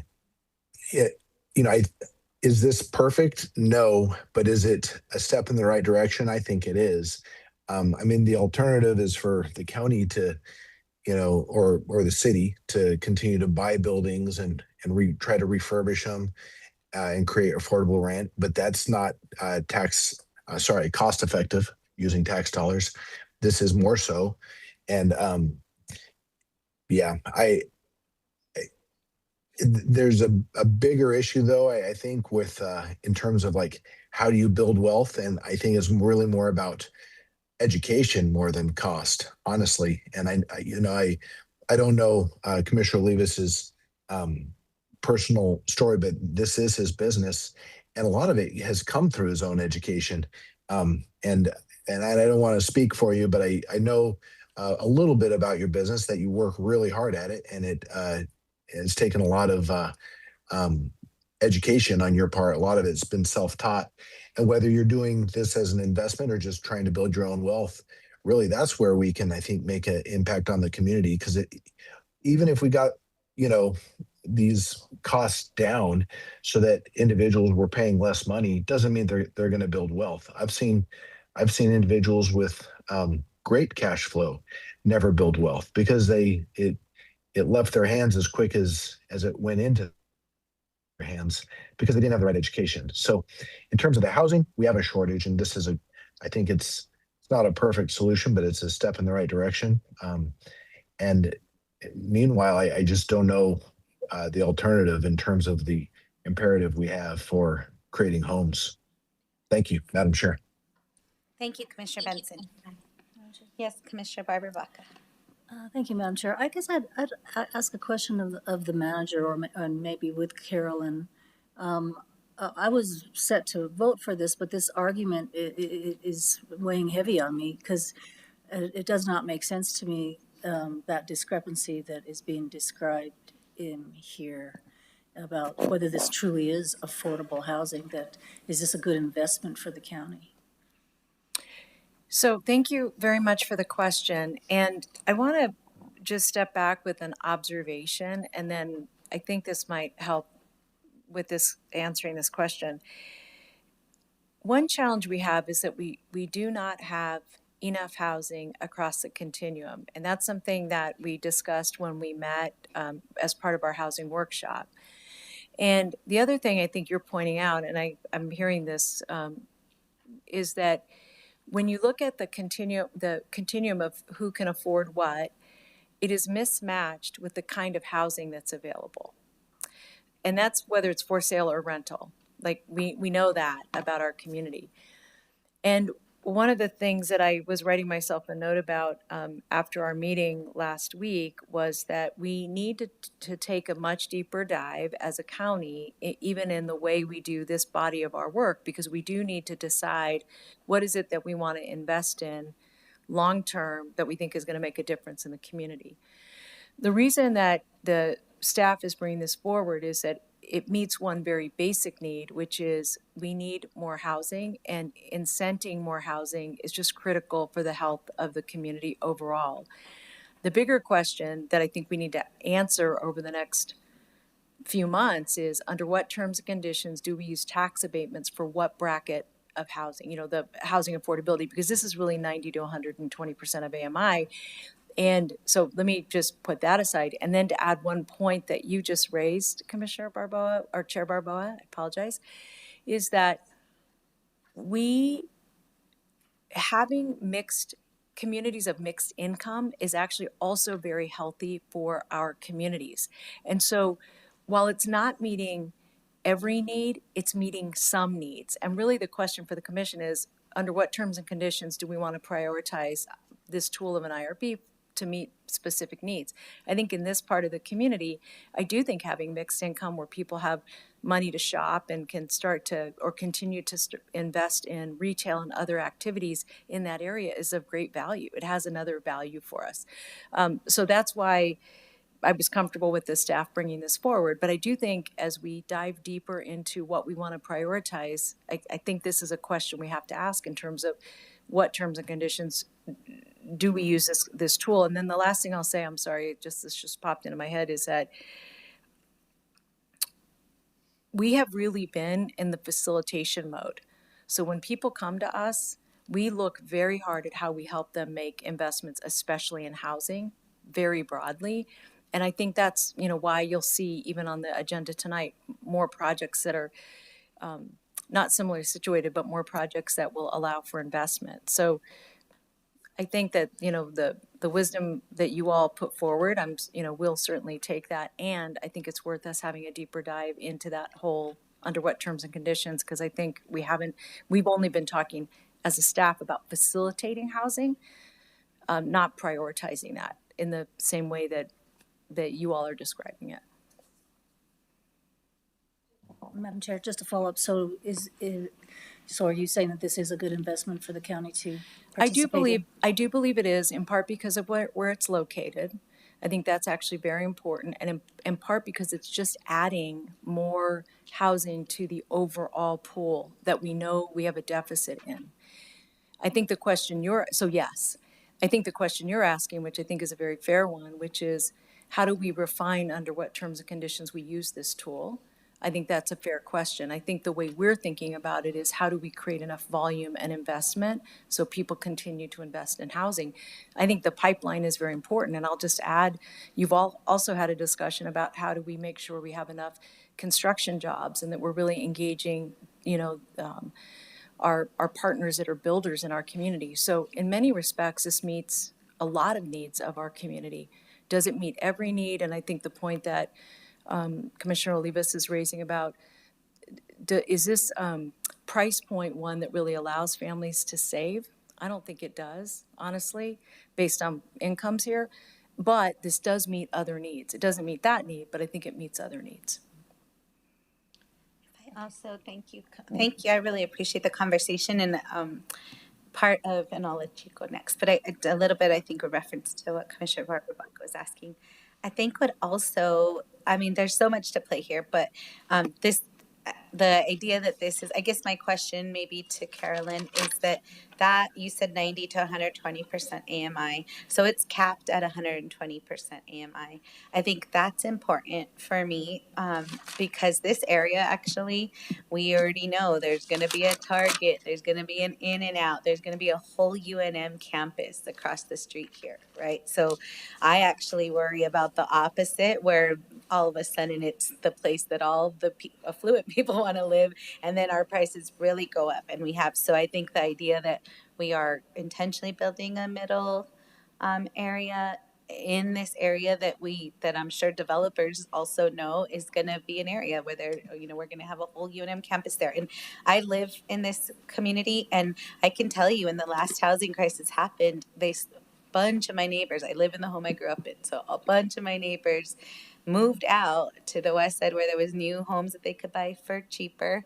And mostly the people that purchase homes from around in my own block are all from out of state, and they rent because it's in the university. I have several neighbors that own those properties, and they're like, "Oh yeah, my son was going to come here, so we bought a house," and him and his friends are living in it. And when he graduates, I'll keep renting it out because it's the university, right? So a bunch of my neighbors are out of state owners. I can't get to them when they're not taking care of their property because they live out of state. So I guess the price, I totally agree with you, Commissioner Olivas. This feels, like I said, it's more than my actual mortgage for a 1 bedroom. And I do worry about the consequences you're talking about the overall.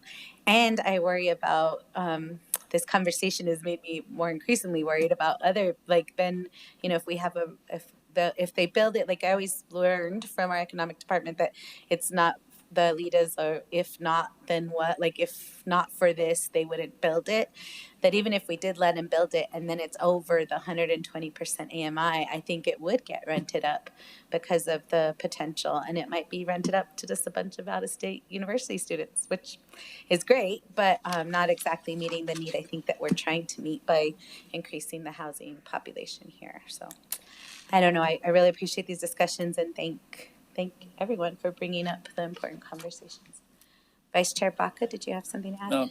Thank you, Madam Chair. Just throw my 2 cents worth. I certainly appreciate Commissioner Olivas raising the issue. I think that's a fair assessment. I've had my issues and concerns about housing in general, which I've echoed many times over meetings, and I appreciate the Housing 101, I think, as we coined it, presentation. I look forward to the next Housing 102. I think we might style it to talk further about this issue. And what I think about a lot is having a strategy that looks at the different communities and not one size fits all. Like, I mean, the only argument here is that this adds supply. I get it.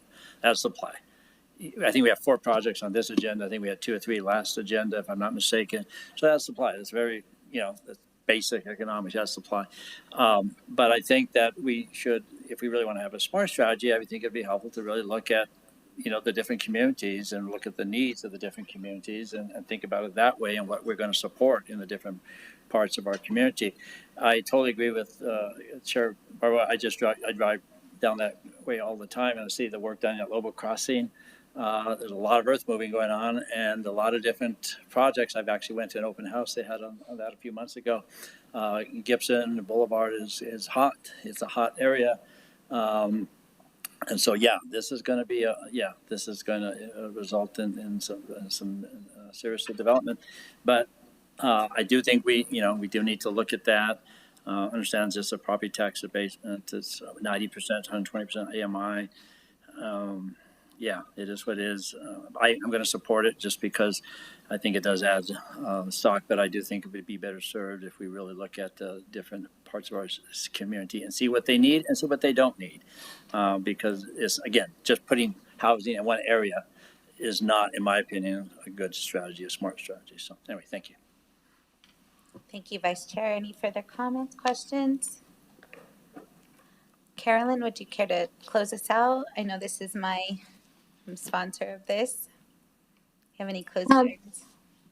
Thank you, Madam Chair. And I will actually, as we speak to the next project itself, all of these questions that have come forth are great and valid. I appreciate them. I did want to highlight one thing that was mentioned. As with any development, it's worth actually noting the contribution to the economy, even though we say the highest community benefit is housing.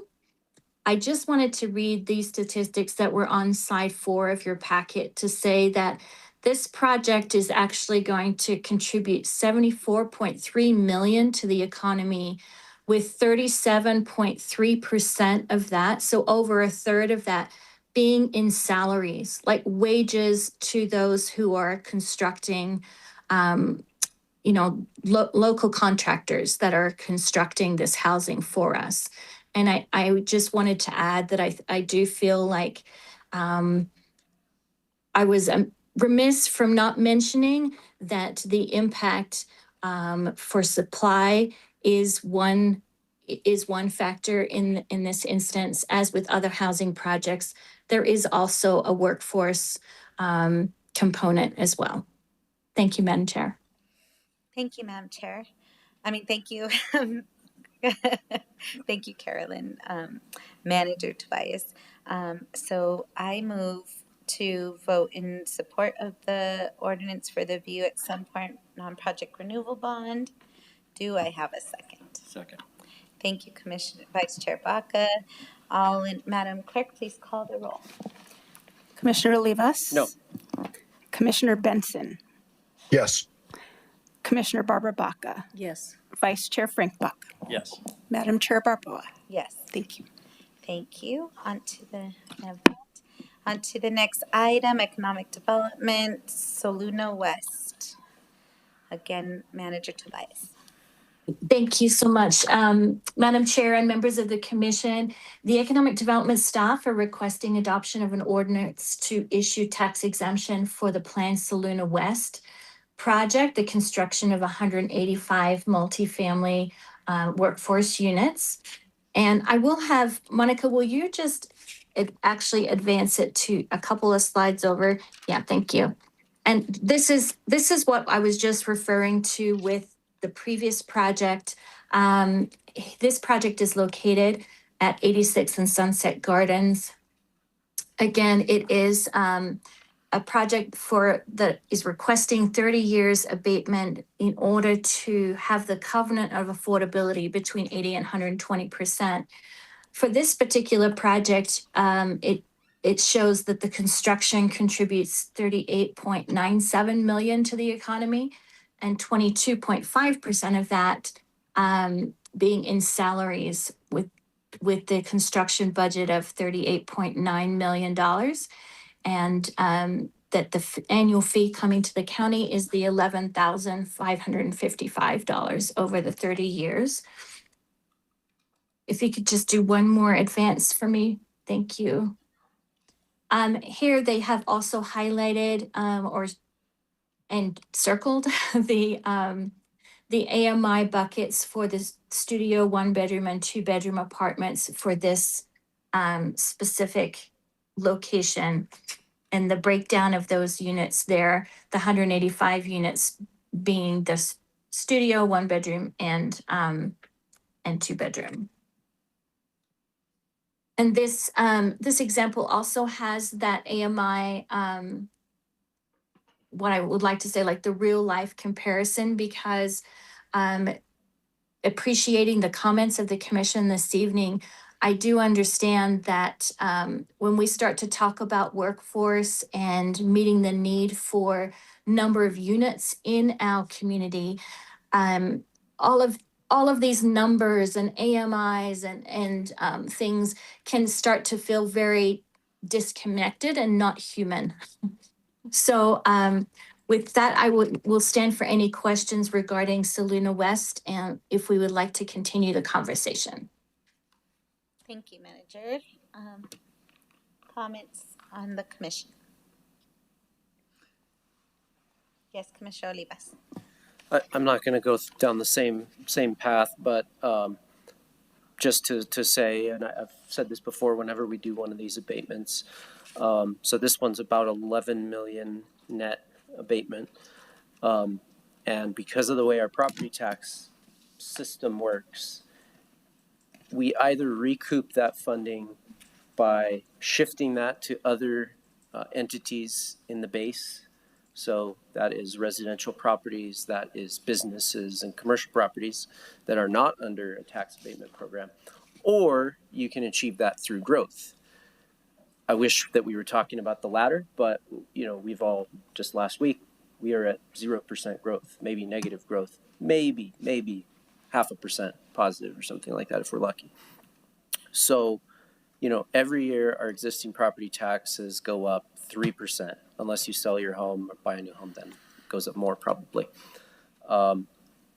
So, this is a deliberate choice of the commission. I often support these more often than not. But, when we do that, we are shifting. We are choosing to shift onto existing businesses, payers, owners, renters, right? Because if you shift that onto a non-subsidized apartment complex, they're going to probably raise their rents. So it's a choice that we make when we do this. I want to point out that the subsidy on this is about $60,000 per unit. So again, a nice down payment for folks. And I want to just say one other thing about the notion that it adds supply. Agree. But it adds a supply that is rent controlled. And normally for people on my side of the political lean, like rent control is supposed to be a good thing. In this case, I'm definitely not arguing that. I'm arguing that we are potentially artificially inflating the prices because we are putting units into the market at a particular price point rather than letting the market determine what those rents are. And I'd encourage just all my colleagues, Zillow, Albuquerque, just look that up. Zillow, Albuquerque for rent. Look at those numbers across the county. I just looking at it here. You can look in these areas. You can look. These are market rate rents. What's going to be charged here is market rate, or maybe a little more, maybe a little less, but these are not deeply affordable. And so I said the last thing, but the last thing I want to say is we are a relatively small government. We are not seeing a lot of growth. Our budgets are constrained. The problem that I hear from my constituents when I'm talking about housing, they're not talking about we want the government to get involved and build more market rate housing. The problem that people want solved is we want the government to get the people from under the bridge at First Street. We want the government to handle the people with their tents at the park by my house. Those people are not able to be housed in this type of housing at that stage that they're at. And so, we have got to make a conscious decision as a government. What is the problem we are trying to solve? Kind of sound like a libertarian conservative here, but I don't think the government's role should be to intervene in the market and put its finger on the scale for what the rents should be. The government should be solving the problems that no one else will solve. We solve the firefighting problem because no one is going to go and do a for-profit firefighting business. No one is going to go and do a for-profit homeless housing business, taking people that are often dangerous to themselves and others. They're dangerous they're causing problems for businesses. They, have serious mental illness, drug addiction. That is the problem that government should be focusing on, and all these millions of dollars, if we're going to shift them onto our existing customers, taxpayers, they are our customers, I think that we should be attacking the problem that they desperately want us to solve. This does not solve that. I'm sorry. I wish it did. I agree. Wonderful construction jobs, beautiful buildings. It's a great business. Commissioner Benson was commenting on my business. I'm an entrepreneur. I have no retirement plan. Guess what my retirement plan is? Real estate. And that's because I know that real estate builds wealth for me. It does not build wealth for the people living in it. They are building my retirement for me. That's the way it works. So I don't begrudge anyone that does this. I do it. This is a business I work in.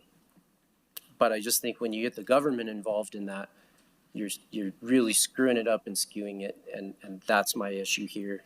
So I can't support this. but I wish that we would see more, developers just doing what they do best, develop, right? And let's get the government out of the way. Both coming here, sitting through this meeting, through this debate, let's make our permits easier to get, faster to get. Let's make it easy to coordinate between the water authority and the city and the county and P&M and the gas company and all those things that slow you down and slow down your ability to build great things. But let's get out of the way completely and not put our finger on the scale in that process other than the bare minimum life safety. Let's make sure people are safe, building codes, etc. So thank you, Madam Chair. Thank you, Commissioner Olivas. Yes, Commissioner Barbara Baca. Very provocative statements. I do want to say, though, that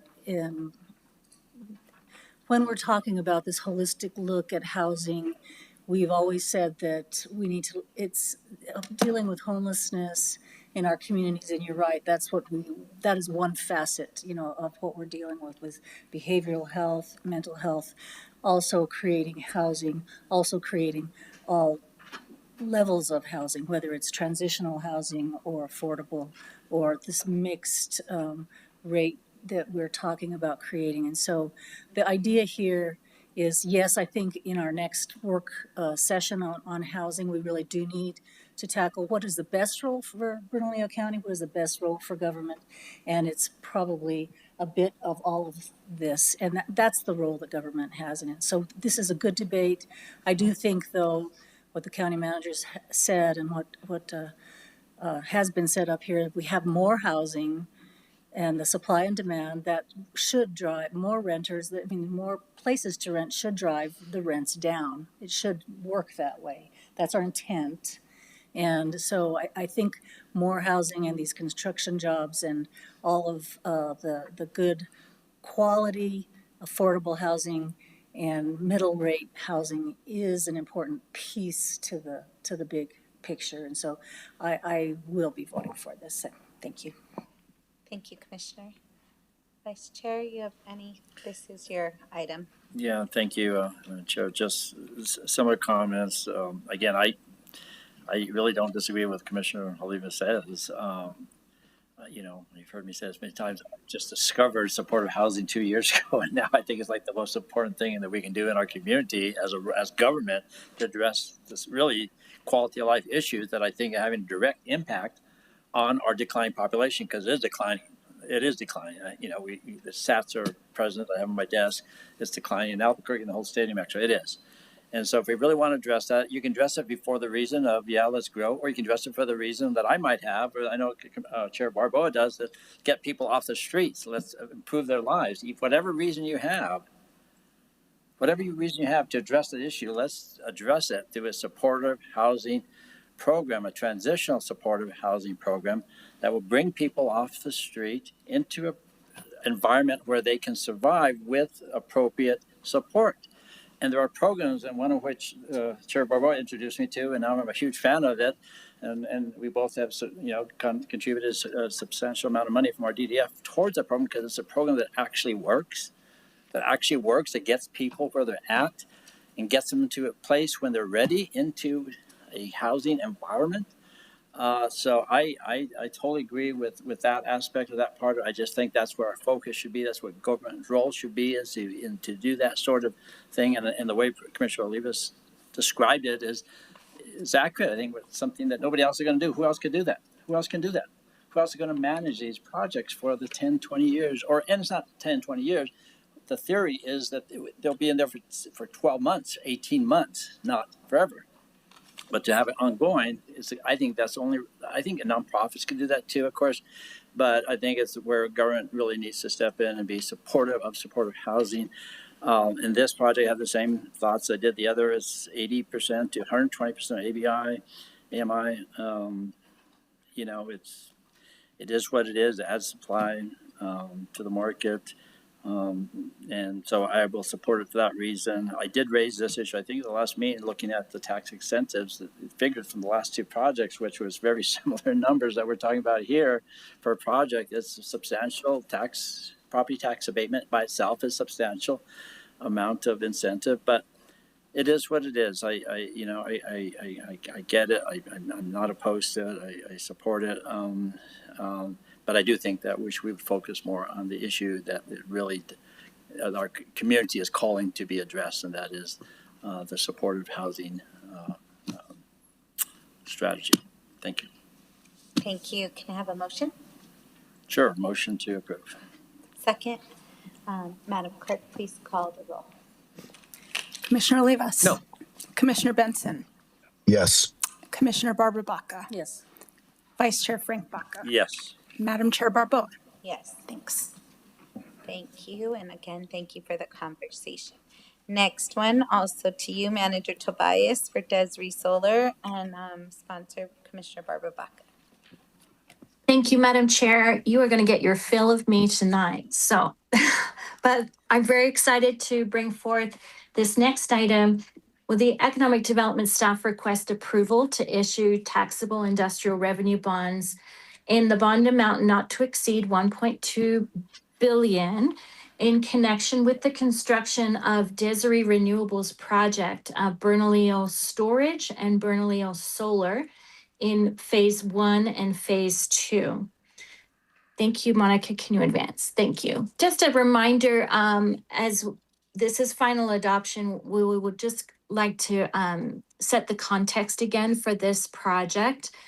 This is the first project that has gone through the community benefits rubric process, and but it does bear repeating just to give people a picture of it. Bernalillo Solar and Bernalillo Storage, so two different components of this one project, are both co-located north of I-40 near the Estrella area, so west of Atrisco Vista Boulevard. The project also includes a transmission line that has been approved by the New Mexico Public Regulation Commission that will run south and tie into the Parajito Mesa substation. The project will sell their power and battery storage likely to PNM.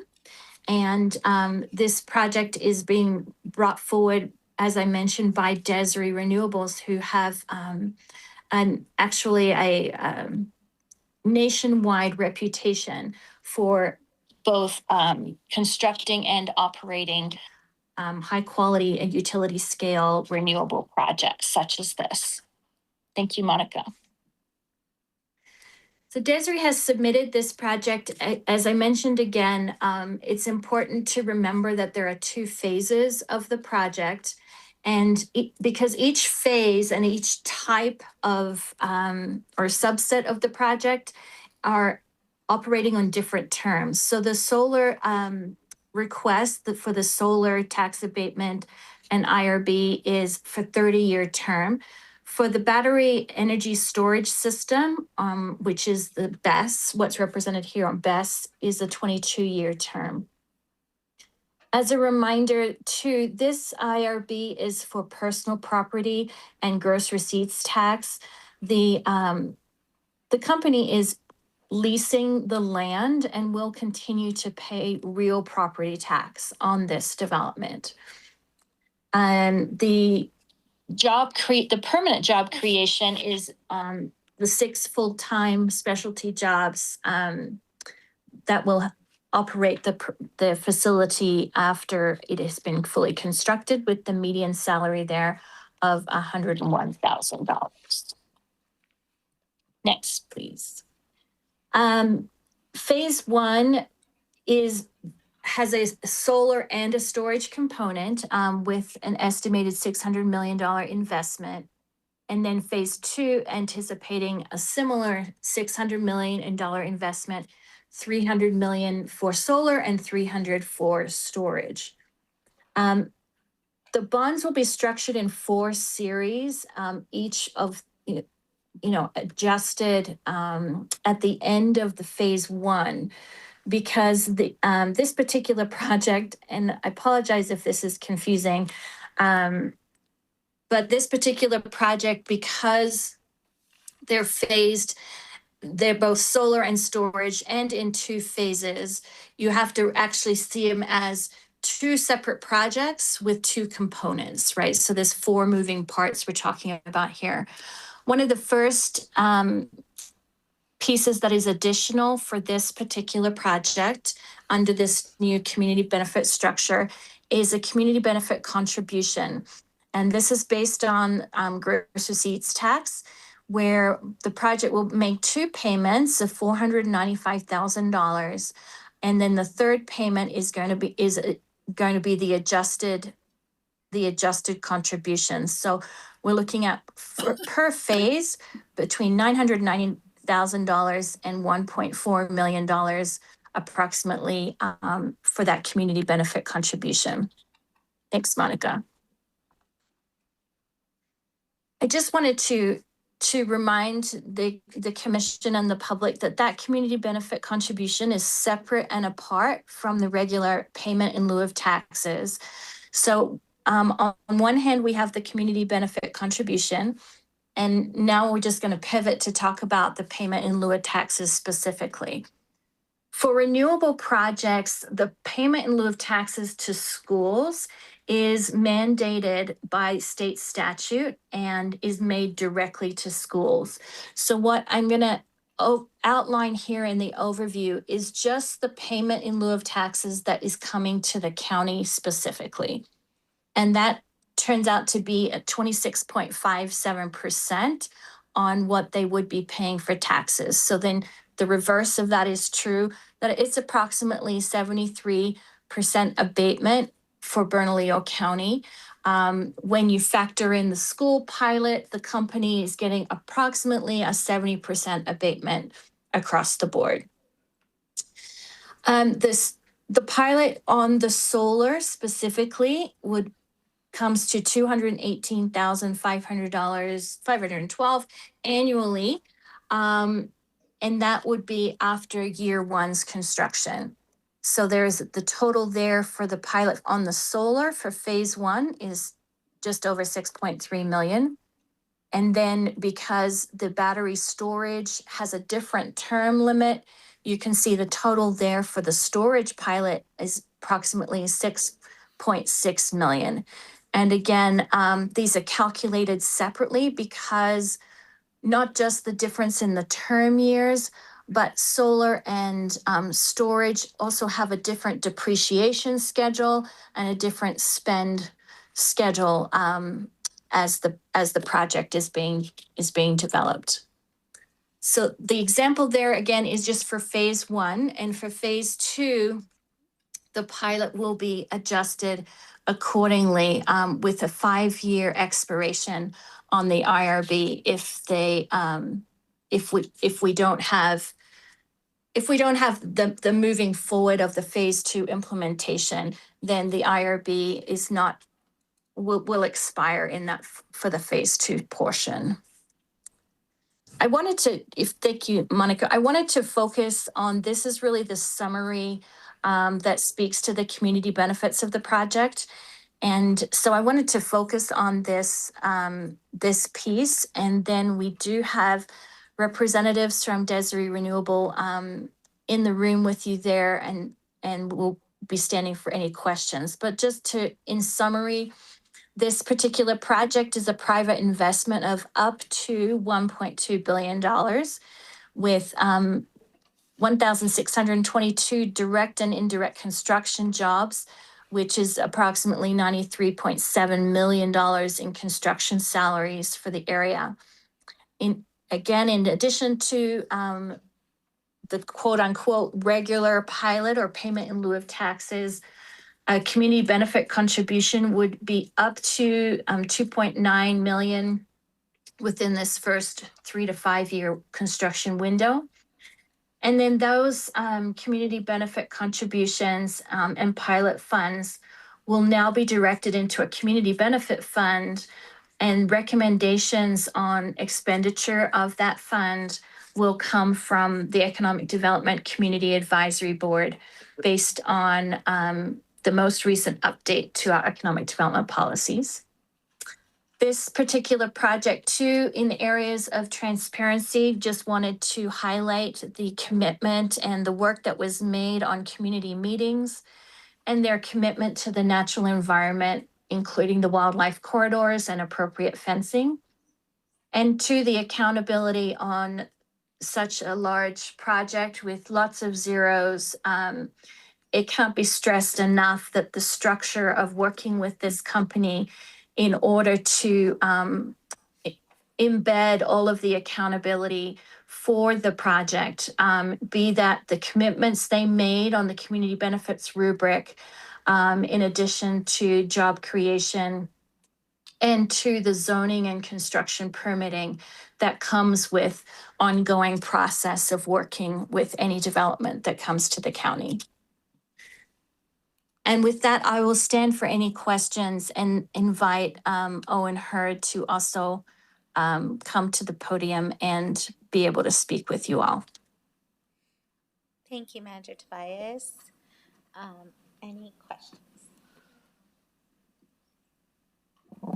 Thank you, Madam Chair. I would like to hear from the developer. Welcome. Great. Good evening, Madam Chair, county commissioners, and county staff. I'm Owen Hurd, Senior Director of Development at Desiree. There's been a lot of time and effort that has gone into this project from people in this room. So I just want to start off by saying thank you to a few people. First, to Caroline Tobias and the Economic Development team for all the time that's gone into the IRB. So thanks to the county planning staff for everything related to permitting and various iterations of the plan. They've been great to work with, and we appreciate that. I want to say thanks to Commissioner Baca and County Manager Chavez, who have helped guide us through this new community benefits rubric and frankly challenged us to do better and get more input from the community and think about how we can tailor the project in a way that benefits the community. And then finally, I want to thank the community, and specifically Wisconsin, which is the West Side Coalition of Neighborhood Associations, for spending a considerable amount of time with us to learn about the project and then provide input on what things they care about. One of the things that we heard loud and clear from those discussions is how important it was to avoid negative impacts to wildlife in the area. And so in response, I'm here to kind of talk about 2 things that we've recently talked with the county staff about that we're committed to do. One, there's been discussion about a wildlife corridor that we have kind of running from the east to the west side of the project. We're going to expand that. We're going to expand that significantly so that on average it will be at least 500 feet wide, and at its narrowest point it will be no narrower than 350 feet. We will also try to have that kind of naturally line up with the extension of the arroyo and the kind of natural topography in the area. Second, I want to just reiterate our commitment to wildlife-friendly fencing. This is a generating facility. We have to comply with National Electric Code. It is a security fence, but there's still a lot of room to incorporate features that make it much more safe for local wildlife. And there's a growing body of research on this, but there's some things that are just fairly no regrets things that we're going to do, incorporating, top of the fence, bottom of the fence that don't have snags or things that animals can get caught on, keeping the fence tight and properly tensioned to avoid getting tangled around animals, and then having high visibility treatment along the top. Beyond that, we're going to work with the planning commission with the planning staff to finalize the details of exactly what some of the things like height off the ground, and then specifically, I think we will probably incorporate wildlife, what is the wildlife fencing, where you can kind of vary the size of the gaps with larger gaps down at the bottom, narrower gaps up top, and it's rather than the more kind of diagonal chain link, it's a rectangular that actually allows animals to pass through, and that seems to be kind of the state of the art there. So we're absolutely committed to that, and that is, of course, in addition to the other commitments we've made under the community benefits rubric. We appreciate all of the ongoing support, and we look forward to being a good long-term partner on this project. I'm happy to answer any questions. Thank you. Thank you, Owen, for that description. And again, I want to thank your team for listening.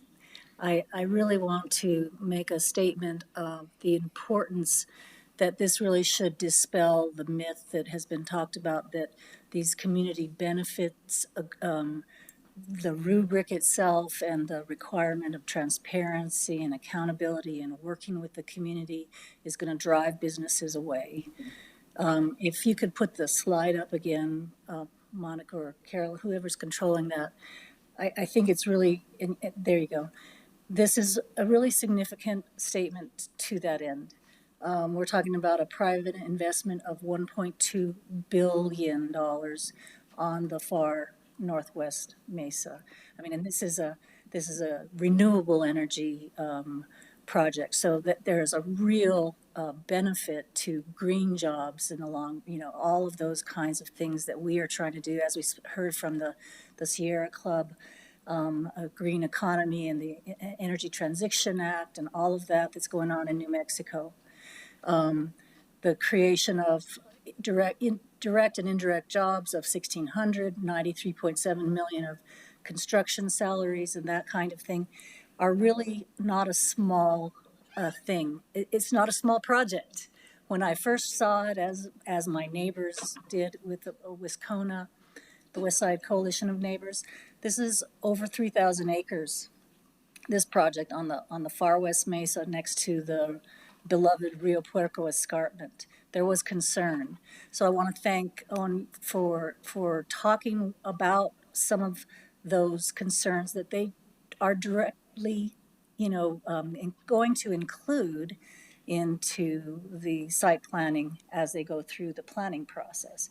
Seemingly small, not so small when you're talking about 3,000 acres, and it is a mesa there's nothing out there right now, and so we care about what's going in out there. So that's a really significant thing.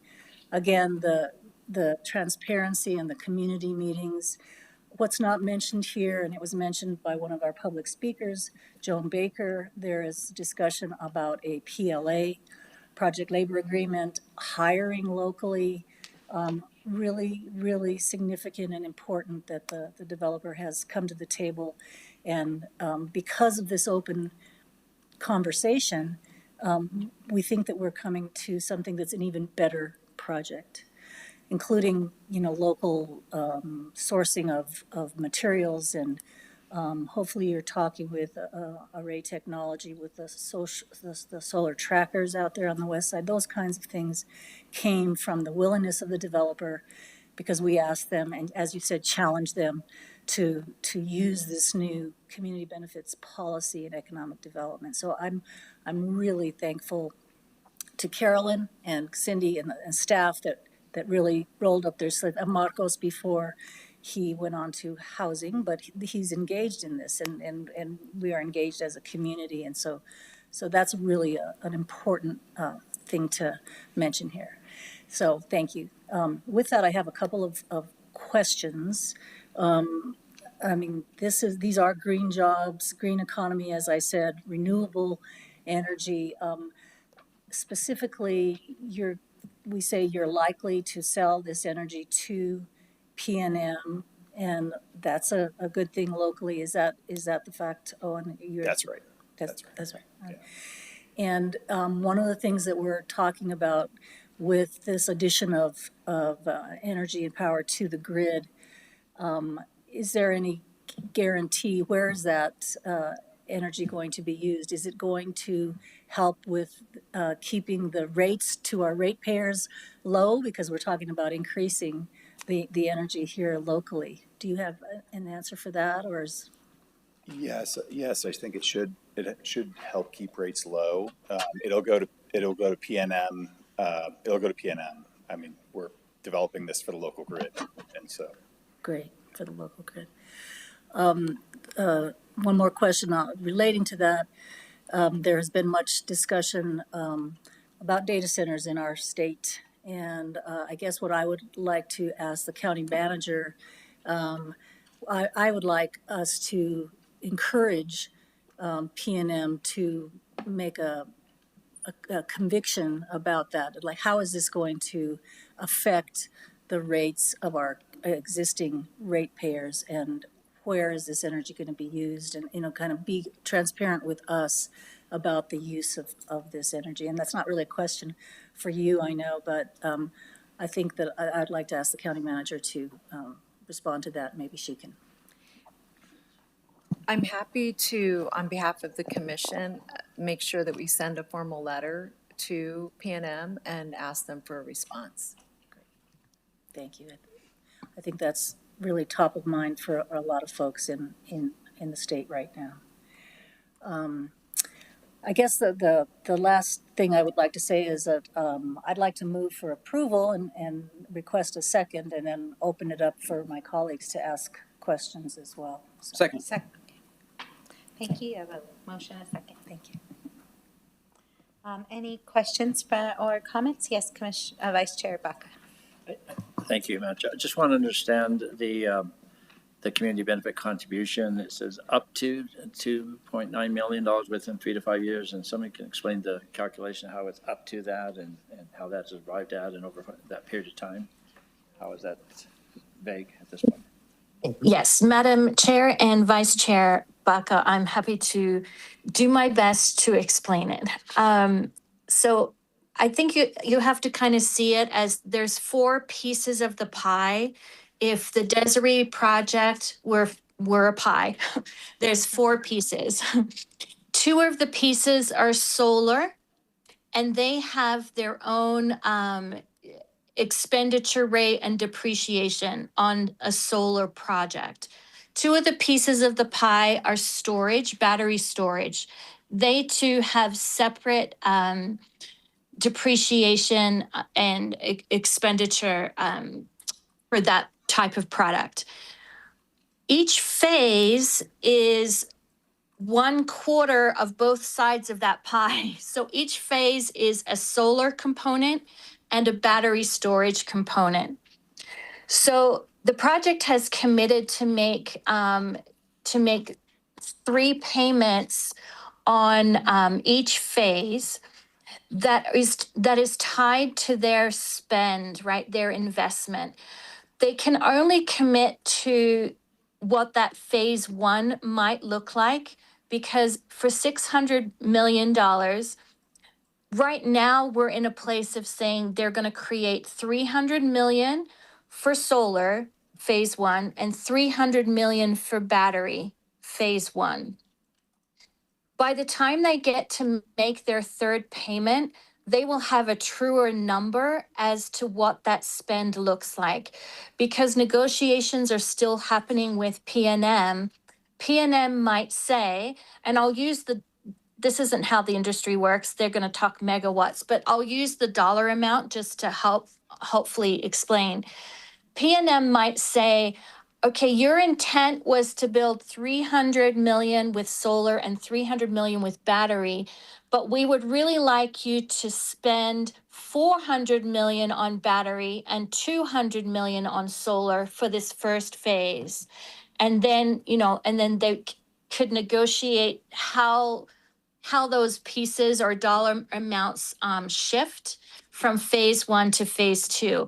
And so that's why the 3rd payment in the community benefit contribution is unknown until they get to that number. Because if it goes above 300 million, that number would be adjusted. And if it goes under 300 million, that 3rd payment would be adjusted or trued up accordingly. And unfortunately, because I said we put up to that amount, because if everything goes neatly in the world and PNM says, yes, 300 phase 1, 300 phase 2, then that contribution would come in at 2.9 million. But the actual amounts and the phasing, I wanted to be transparent and not create a false narrative or expectations that 495,000 would be the exact amount that's coming in for each of those tranches from phase 1 and phase 2. Thank you, Karen. So what I'm trying to understand is just what is the percentage that is used? How do you get to that number. I get the phases Mhm. but so it's a percentage of GRT. Correct. It's a 5% based on their GRT, anticipated GRT spend. Okay, thank you. Thank you, Carolyn. Any other questions for Manager Tobias? Yes, Commissioner Olivas. Thank you, Madam Chair. I think this is a good project. I like the renewable energy piece. New Mexico's an energy state, right? A lot of legacy energy. The coal industry was a big thing here in the northwest part of the state. And then, the oil industry is still a really big thing here. And so I'm excited to see that New Mexico can also be part of the future energy industry. And I wish we would have been there 20 years ago.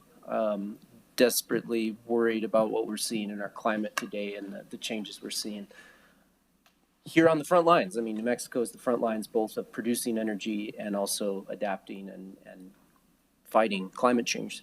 So appreciate that contribution here. But more than that, I appreciate the contribution to the local economy, not just through the significant number of jobs that are created, maybe I hope union jobs or union adjacent apprenticeships, all things that you've mentioned and committed to because of our community benefits rubric. Maybe you're going to do them anyway, but that transparency is great, right? The whole community knows how this is going to work, and I think that's a benefit for everybody. And I think that prevents both us from getting reactions from the community that are not grounded in reality, and you as well, right? And we see this a lot with projects that go on where things just get made up, things get thrown out there, and they may or may not be true, but there's nothing to push back on that. And that's what the community benefits rubric is about. But what this will do for electric rates too, I think is an important thing for our local economy. Having that stability here, knowing that this is a fixed cost and that should translate into our electric grid for at least slowing the rate of increase in our community. So I think that's important. The only slight concern I have is just thinking of New Mexico as an energy state. One of our big problems is legacy wells, legacy mines, right? All these things that they did their thing and then they got abandoned. What's the plan for decommissioning this, or fitting it with new panels when they age out? How does that work? Yeah, sure. At present, we have obligations to restore the land at the end of the term. So it's both the condition of our permit. It's also a condition of our lease, and I think under the community benefits rubric, we also have it for this IRB. So great. I just wanted to make sure that was on the record, and again, think that kind of writes some of the past things that we've learned with those other industries, that you've got to make sure you have a plan for when it's finished, or what's next for it. So I really appreciate this, and appreciate the work of the sponsor and all of our staff that have put a lot of time into this to make sure that this was a good deal for everybody. Thank you. Thank you, Commissioner Olivas. I just also wanted to thank you all for going through the work, for making it happen, for testing out our new procedures that sound like they were helpful. And again, I remind folks that that's all the information and tools that we come back and we still get to make a decision. So I just love it, and I really appreciate you for working through with that, and I think it made it better. So Commissioner Barbara Baca to close. I urge your support. Thank you. Thank you. We have a motion and a second. Madam Clerk, please call the roll. Commissioner Olivas. Yes. Commissioner Benson. Yes. Commissioner Barbara Baca. Yes. Vice Chair Frank Baca. Yes. Madam Chair Barboa. Yes. Thanks. Thank you. thank you. Thanks. Okay, the next one, item 8B, another economic development. Thank you again, Manager Tobias. You are being excellent in this work. Thank you for your diligence. Economic Development Act, 4th Street, another Commissioner Barbara Baca sponsor. Would you care to open us? I'll defer to Carol and let her make the presentation, and then I would like to make a statement. Wonderful, thank you. Thank you, Madam Chair and Commissioner Baca. Madam Chair and members of the commission, could I just go off script here and just say thank you again for accommodating me presenting this virtually. That's not the best, most ideal way to receive information. So thank you again. Thank you. But Madam Chair great. and members of the commission, the Economic Development staff request the approval of the YES Housing and 4th Street Property LEDA application for the 4th Street Center for All Ages, pursuant to the Local Economic Development Act and any subsequent agreements or amendments. Thank you, Monica. Just to reiterate again what is being approved by the county today. So the approval is the Local Economic Development Act application. And this application was made in partnership with YES Housing and their Kaya Corta Retail 2 LLC group to redevelop and operate the entrepreneurial portion of the existing structure that will be transformed to be the 4th Street Center for All Ages. So this is the very front side and the mechanism with which the county can deploy the funds that have been directed from the legislature to begin that work. Thanks, Monica. Again, the 4th Street Center for All Ages is located at 3501 4th Street Northwest. And it, at its full build out, it will be indeed like a multi-purpose space for all ages, both the existing structure turning into that street side entrepreneurial hybrid meeting space or social space, if you will, and then some community amenities and activities for the surrounding neighborhood operating out of the backside and the rest of the property there, 4th Street. Thank you, Monica. So as I mentioned, the funding to date is $1.37 million that came in appropriation from the 2026 legislative session. And the county contributed $1.52 million to purchase the building and the property. So this is really, again, the beginning. Ultimately, we anticipate somewhere in the vicinity of $15 million to fully develop this Center for All Ages. But activating this property now and also maintaining it from deteriorating further, both some of the structural components on the structure that's existing, such as the roof and the HVAC and these things that are being addressed up front, is really, really positive for the county and the county's investment in that space as we seek more funding to build it out.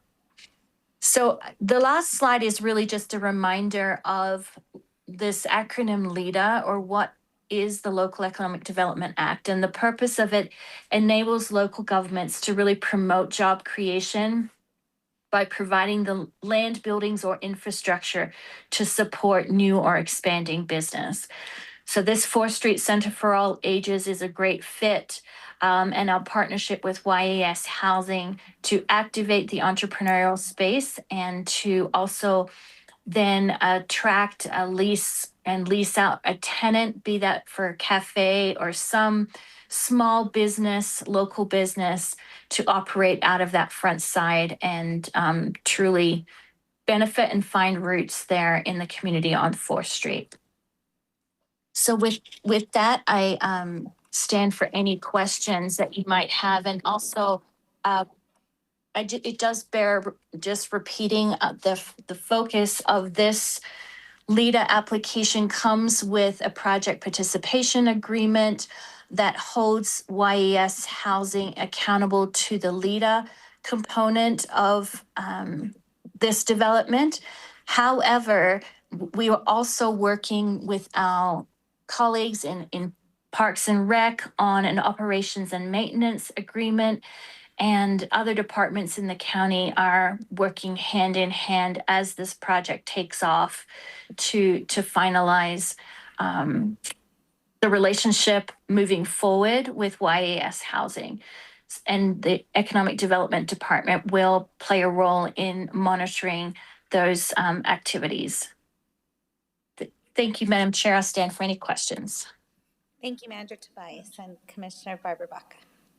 Yes, thank you so much, Carolyn, and I really appreciate that very thorough description again. We've been talking about this project for us some time now, but what tonight is, and I want to reassure the residents that are probably watching on GovTV or however you do that when you're not here until 10 o'clock, but that you can count on the partnership here. What we are talking about, we use the tagline, Bernco builds communities. This is an example of that. Bernalillo County is investing. We've put this on our GO bond. It will show up on our GO bond in November for a center for all ages, because there is a need in the community for a center. But what this also does, and we will continue to work, and I assure the neighbors, we will continue to work with the community about what it looks like. And this LEDA funding and this LEDA mechanism allows us to move forward quickly to revitalize the front of this building, working with Yes Housing and the whole building. I mean, and the work on securing it. The county owns this property. It's immediately adjacent to Yes Housing on 4th Street. That is affordable housing project that was done between the city and the county and the private sector of Yes Housing.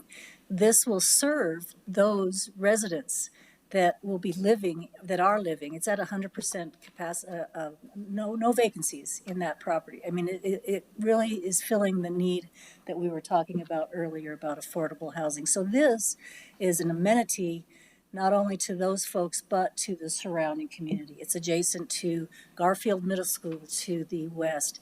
It's adjacent to the Alameda Drain Trail that connects throughout the North Valley and into the even over into the Bosque all the way to the Rio Grande. So it connects to the just revitalizing the community is the best way for me to say it. It's an investment, and so we need this mechanism so that we can move forward with this participation agreement. And Yes Housing will be our developer as we continue to. We only have some of the money, but we can use some of the money that we do have to just begin to show the community that our presence as we build out the bigger picture of a center for all ages, for the youth of our community, for the seniors of our community, for all people. So it's a really exciting project, and I urge your support on this. I do want to say that the agreement that PROS is now working with economic development will include scoping out what the future use of the full build out with the community will be. So we don't have it programmed yet fully, but the unique thing here is that there will be an entrepreneurial component of it, and sooner than later. And so that's a really exciting prospect. So did I move approval? I move approval again. Second. Great. Thank you, Commissioner Barbara Baca. Any further comments, questions? May I have just one point? I did want to acknowledge Marcos Gonzalez is now running the Middle Rio Grande Housing Collaborative, which we're very excited about. But I did just want to acknowledge his leadership and really strategy on this facility, because this is a very unique approach that we're taking. It's a new approach for us. It's a great partnership we have with Yes Housing. But I would be remiss if I didn't just say that sitting around, he was like, I know what we could do, and wanted to just acknowledge that. And if he's watching, then he needs to get a hobby. But but also I wanted to really, truly just extend a thank you. And also to Carolyn, who's just really picked the ball up and going full steam. So thank you. Thank you, County Manager. Agree with all of that. And thank you to Monica for helping us out tonight as well. So we have a motion and a second. Madam County Clerk, please call the roll. Commissioner Olivas? Yes. Commissioner Benson? Yeah.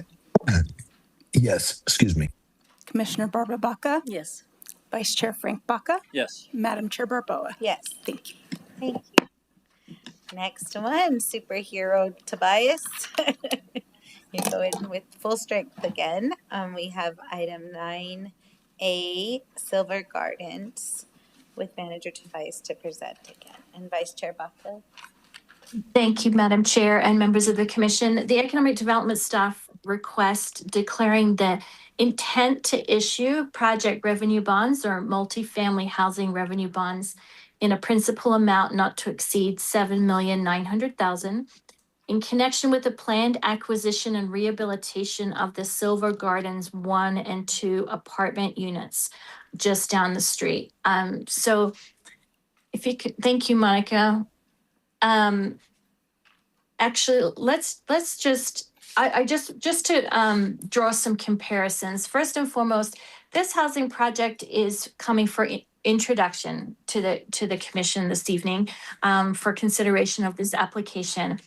It is a project revenue bond application. So just to draw the distinction between the projects that we heard earlier, a project revenue bond is a requirement of Housing New Mexico and the State Board of Finance when a project is applying for low-income housing tax credits.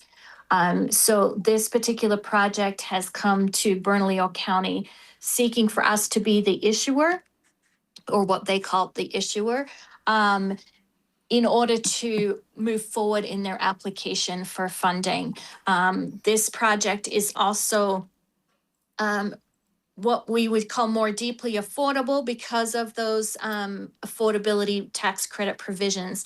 So we're looking, you can keep moving slides. Thank you, Monica. Sorry. We are looking at, they're looking at acquiring and also then rehabbing these units just down the street from the county and are requesting an abatement term of 40 years that coincides with their affordability commitments through HUD and other federal funding programs. So Silver Gardens 1 was constructed in 2010 with 66 units, and Silver Gardens 2 constructed in 2011 with 55 units. So collectively, the 121 units will be for those residents up to 60%. So we're talking the deeper affordability of the 30-40% and access to those units there.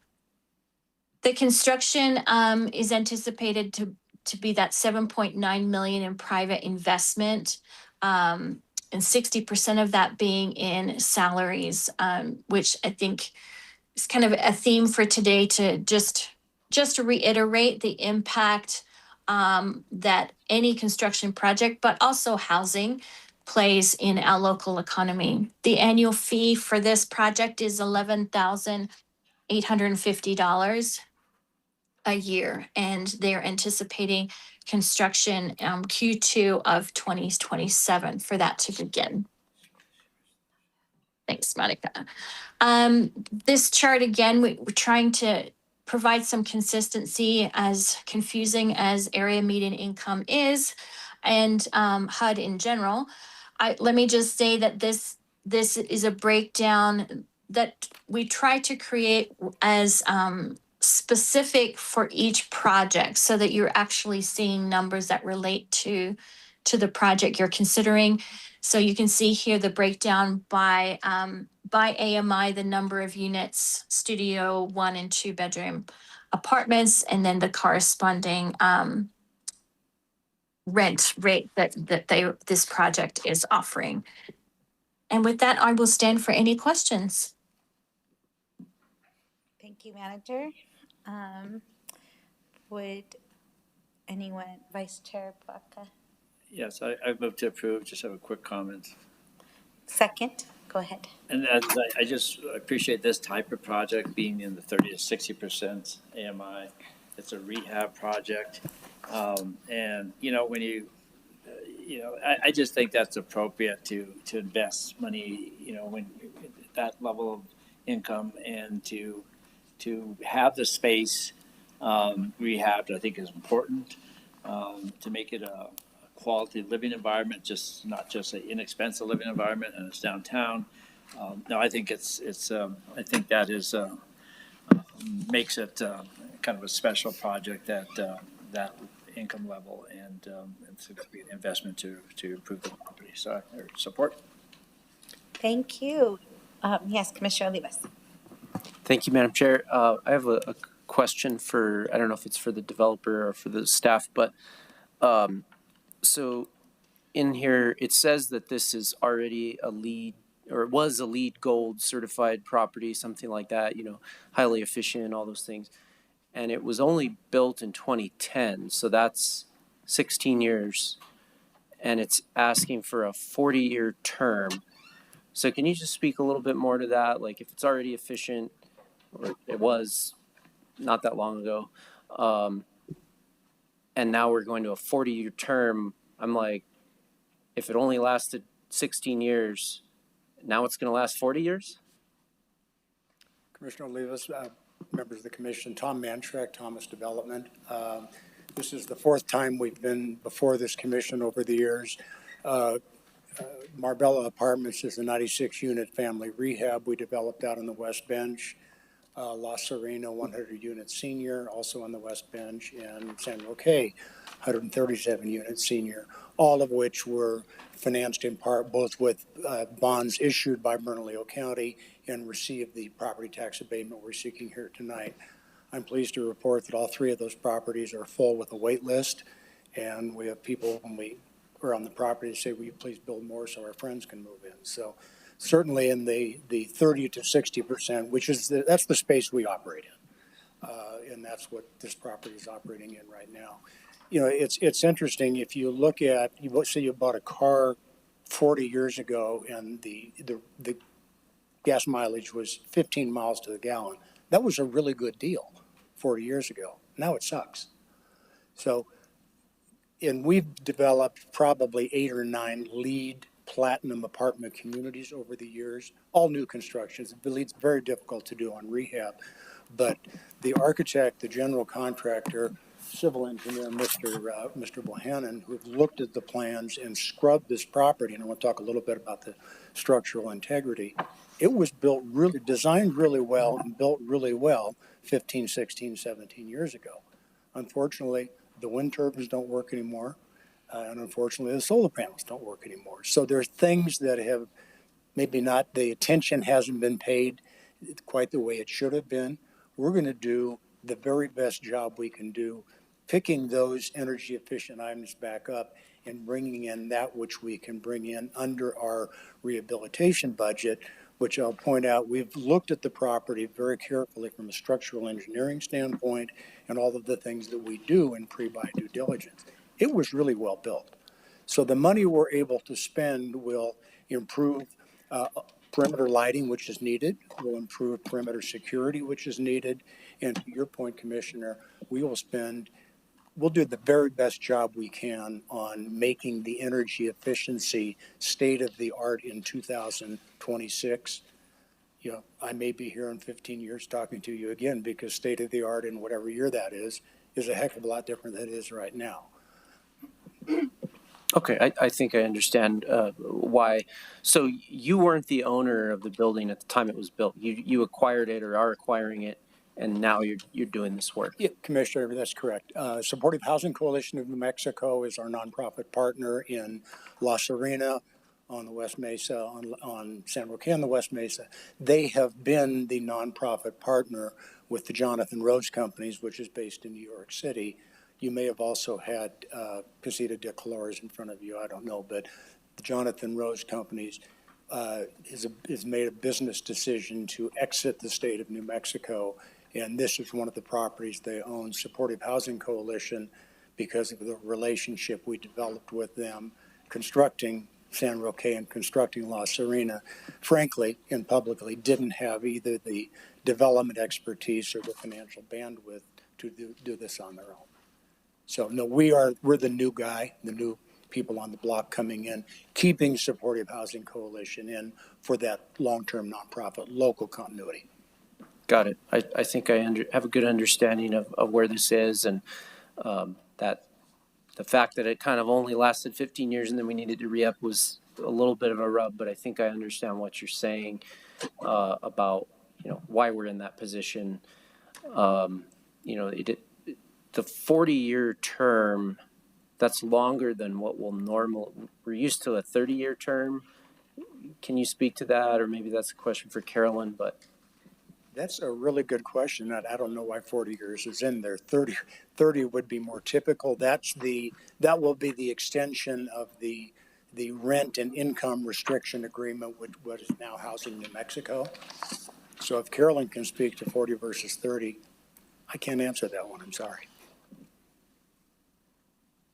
Carolyn or county manager, looks like she may want to. Sorry, go ahead, County Manager. Thank you. One of the reasons that the covenants are longer is that we're trying to leverage our investments in these properties by making the covenants longer than they used to be. Because in some instances, and I'm not speaking about the present company in terms of the work and leadership you've played in this, but in some instances, we've had folks come in with 20-year covenants, and then we're reinvesting in them right away. And so we're really trying to push the envelope in terms of making those covenants last longer, so people who are in your seats later aren't mad at us for not thinking through the implications of these shorter timeframes. Great, thank you. And I think, just this is more affordable. $678. That's pretty hard to find an apartment for that rent. Now, as you get, out more, not as much. And that's a 2-bedroom, by the way, $678. So that's, anyway, I think this does meet somewhat of that mark of, helping people that are in a really tough spot in our community, maybe just getting their first job or coming out of recovery, needing, moving on their path, but, very precariously. So I appreciate you helping me understand it more, and appreciate your willingness to work in this space and do good things here in our community. Thank you. What the county this is a comment, not a criticism. What isn't shown on this presentation are the income ranges, and our income ranges, which are set by HUD each year. Area median income is a number or a phrase you've heard, AMI. This year, a single person in a 30% unit can make about $21,000 a year. A family of 4 in a 2-bedroom unit can make a little over $60,000 a year. The way the tax credit rules read, if you move in and you're below that number, which you have to, otherwise you can't move in, your income can go up 140% of what it was when you moved in. So to the points you made on a previous presentation, but the rent doesn't go up. The income goes up. So there's an opportunity for people, and I get asked this question all the time, who do we rent to? And I go, who stacks your groceries at the grocery store? First-year teachers probably many employees, starting employees at Bernalillo County, folks who are early on in a career who have an opportunity for their income hopefully to go up.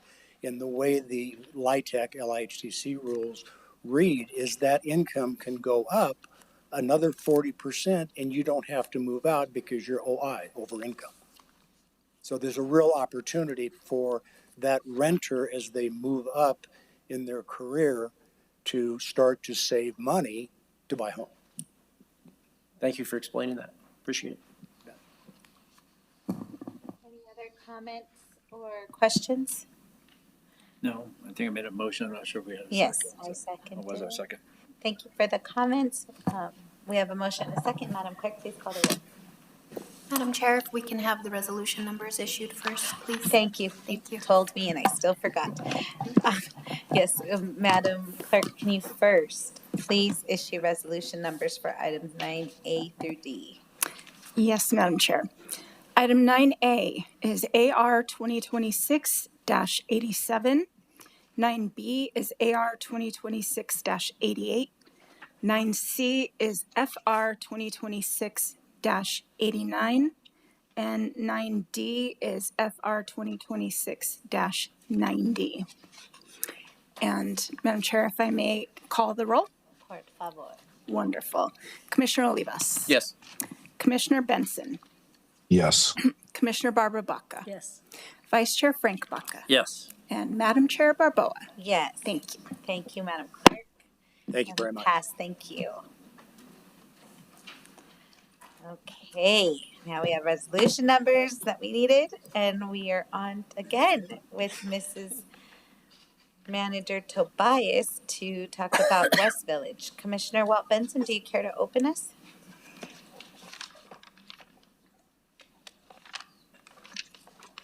Thank you, Madam Chair. No, I will let Ms. Tobiasen take over. Thank you. Thank you, Madam Chair and members of the Commission. The Economic Development staff requests declaring the intent to issue a property tax exemption in connection with West Village Apartments for the purpose of financing the construction and equipping 144 units of multifamily workforce apartment projects. Again, this project is coming before you as the introduction for this application. And so it's not drastically unlike what we've already discussed this evening. So in the interest of time, I'm just going to highlight some of the unique flavors of this particular development that's being offered. As a reminder, it is a non-PRB, so their request is for tax exemption on real property tax only. The project will continue to pay personal property and taxes on gross receipts tax through the term, which is a 30-year request. And the annual county fee for this project is $9,900 a year. Thanks, Monica.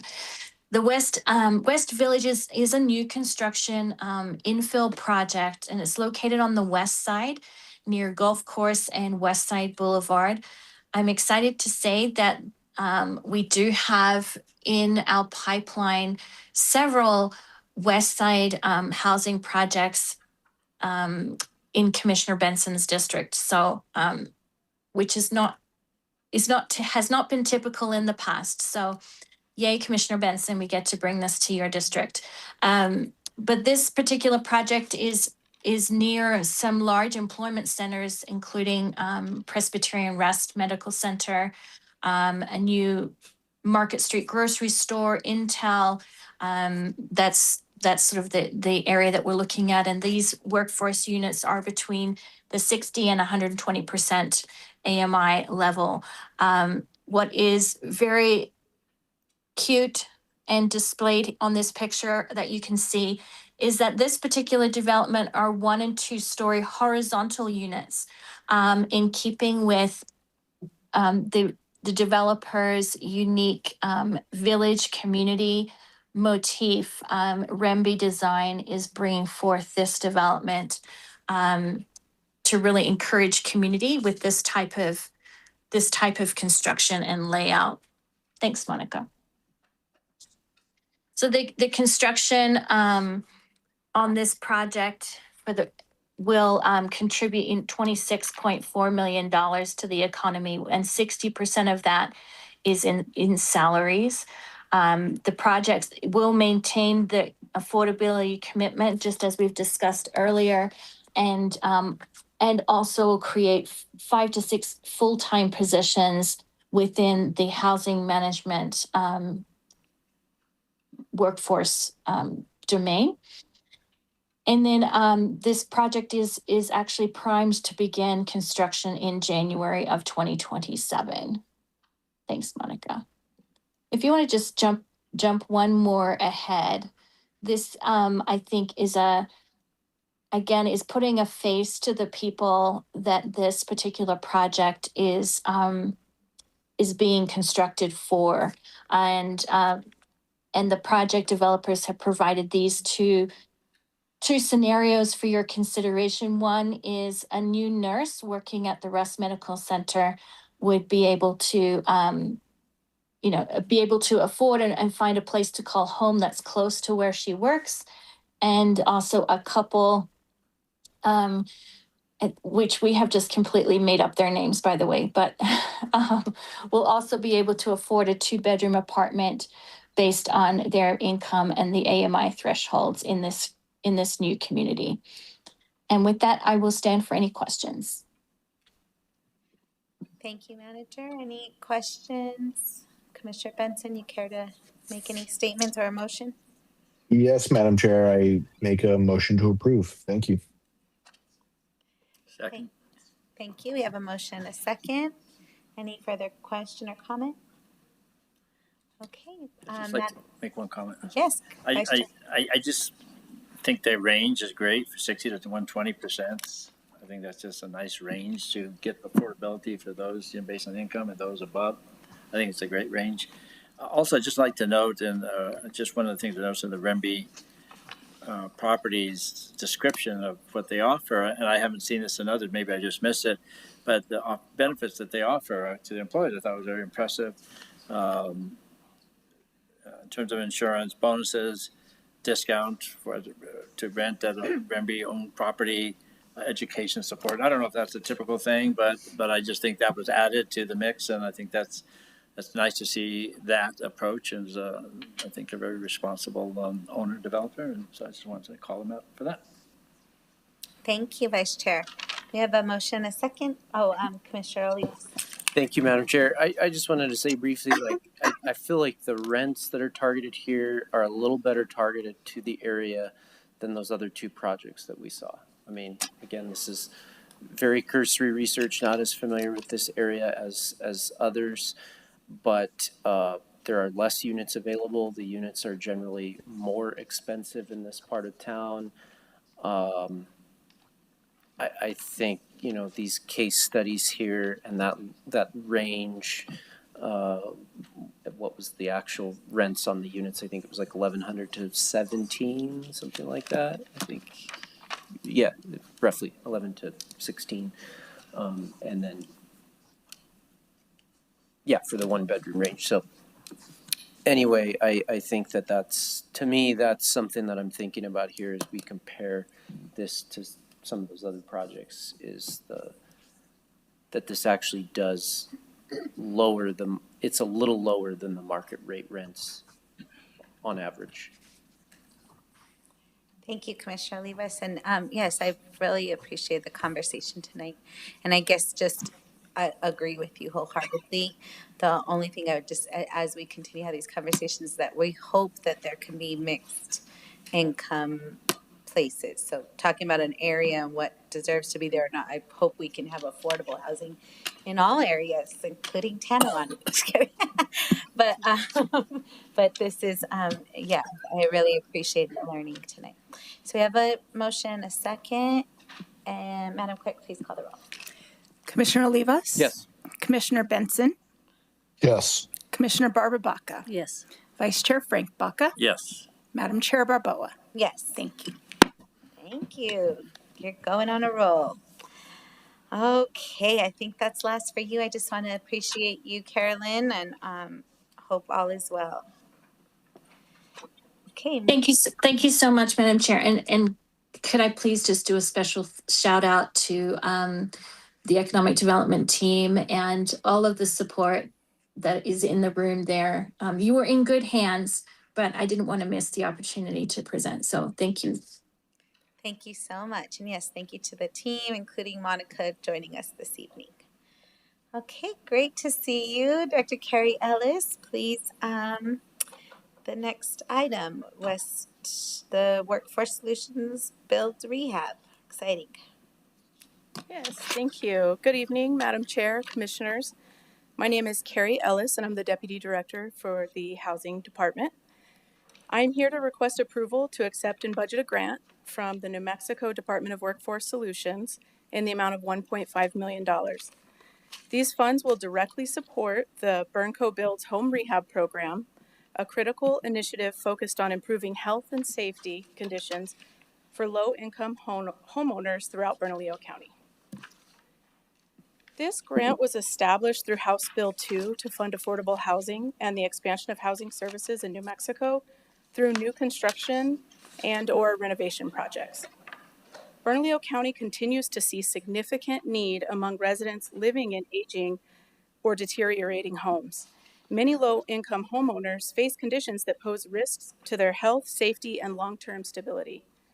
These issues often include roofing failures, HVAC deficiencies, plumbing problems, electrical hazards, and accessibility barriers. For many households, these repairs are financially out of reach, forcing families to either remain in unsafe environments or face displacement. The $1.5 million grant will allow the county to address some of these urgent needs for up to 35 families. We will prioritize critical repairs for eligible homeowners whose income is at or below 80% of area median income. For a family of 4, this means earning less than $80,000 annually. Funds are provided as a 0% interest, conditionally forgivable loan, requiring no payments provided the homeowner remains in the home for the duration of the affordability period, which is up to 10 years. Through established relationships with local contractors, the small projects can often be completed within 7 to 10 days, allowing for efficient turnaround, limited inconvenience to homeowners, and substantial community impact. I have the wrong slides, but I did have pictures. I promise they're good, and I would love to share them with you all. So we are requesting board approval for the acceptance of funds from DWS to immediately begin supporting vulnerable residents and maintaining safe, stable communities. Thank you, and I stand for questions. Thank you so much. I move approval. Second. Thank you. We have a motion, a second. Oh, any discussion? If I may just make a quick Yes, comment, Vice Chair, Madam of course. And thank you for the information you provided me today regarding the last batch of money that we received and you got out the door. Something I'm very interested in, as you I'm sure realize from our various discussions. It is important to my district. It's important to my community because of the nature of the property ownership in the area, when so many people own their home and oftentimes without a mortgage, but oftentimes in a situation with a not high income. And so I think this is a really important project, and I have advocated from this and through a nonprofit organization that exists, as well as through the county or whatever means possible. It really changes lives of people in the community. It is it's just such a important project, something that many of us in the community have been thinking about for probably 30, 40 years, to be honest with you. And every time there's a program of this nature that brings money into the community, I just feel very good about it. And I'm looking forward to reviewing the report that you sent and the information you sent, and looking forward to this project getting out to the community. And so, yeah, it's a good thing, and I hope more money is forthcoming. Thank you. Commissioner Olivas. Thank you, Madam Chair.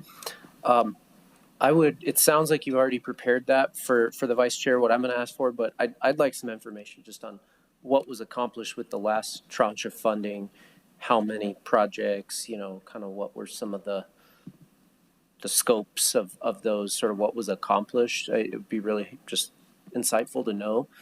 And then the other thing that I'm wondering about is the geographic area for this. Do you have to live in unincorporated Bernalillo County? Are we helping residents in the city? Thank you, Madam Chair, Commissioner Olivas. I absolutely have all that data. You do not have to live in the unincorporated area. This is for all of Bernalillo County. We completed with the FY26 funds, we completed 27 homes in about 5 months. It was pretty outstanding. No, that's fantastic. So yeah, I'd love to just see a little more detail, but it sounds like it's working well. How are you advertising it or getting your list? I'm sure there's way more need than there is funding, but where are you getting that from? Thank you, Madam Chair. Commissioner Olivas, we advertised at community centers, we advertised at the VA, and with Senior Affairs. We also published it on our website. And for folks who were unable to fill out an application online, if they didn't have access to the internet, we went and completed a paper application with them. And you're absolutely correct, the need is much higher than what we can do. Can you give any scope to that? If we did 20 some projects, how many were in the queue? We have about 100 people right now waiting, and we had our wait list open for approximately 5 months. If I could just add one point, I think that they actually had to shut the queue in part because we didn't want to give people a false sense that we had more revenue than we did, and we didn't know how much more revenue would be coming. I do want to say that part of the reason that Secretary entrusted us with the second tranche was she was very impressed with how quickly the staff got through this first tranche. And one thing I'm going to suggest is that we showed a video at the legislative lunch, and I'd like to ask the staff to send it out to all of you, because it's actually a very interesting way of seeing the story of what occurred. And I will also say that the Middle Rio Grande Housing Collaborative, when we were going through our priorities, it was interesting to me how many folks there reinforced, Vice Chair, what you were saying about really wanting to focus on rehab, just given that families stay in their homes for generations. And so one of the opportunities I think we have as we get into the, not just Housing 102, but the legislative cycle, is really figuring out how we want to prioritize that, because we now have a system that we know works, and we have a very long pipeline of people who are in need. So we'll look forward to discussing that with you further. And I do want to just say to Carrie and the team, they really did an outstanding job. Like, no one expected. First, the money came late, and then when it came, like, to be able to put it in the ground and keep it moving, I don't even think they knew they could do it. But well done. Yeah. Yeah, kudos. I think that's a huge effort, and to roll out a new program like that so quickly and with relatively few hurdles and roadblocks. Kudos to you, the manager, the whole team that made that happen. And, I was going to say, well, I don't know if we're advertising it enough, but clearly just that little small piece. So, if you opened this up far and wide and it was social media and, all over the place, you'd have thousands and thousands of homes, because, Commissioner Baca says that his district has incredible need. So does mine. So does Commissioner Barbosa. All of us do. And so, you have these folks that are on fixed incomes, they're in their homes. And I do remember the video now about the shower getting fixed and all that kind of stuff for, some folk and the roof and all those things. So, for folks on fixed incomes that have worked their whole lives, but they can't afford it anymore. And it might not just be those cases. There may be working families, all those things. So I think it's great. Thank you. Thank you, and thanks again for the discussion. And you gave a great briefing to me, and I just really appreciate seeing the numbers and the quickness. So thank you all around, and to all your staff that worked hard to make this happen. We have a motion, a second. Please, Madam Clerk, please call the roll. Commissioner Olivas? Yes. Commissioner Benson? Yes. Commissioner Barbara Baca? Yes. Vice Chair Frank Baca? Yes. Madam Chair Barboa? Yes. Thank you. You have a pass. On to our next item, D, Parks, Recs, and Open Space. The wonderful Andre Dixon, Deanna Creighton to present.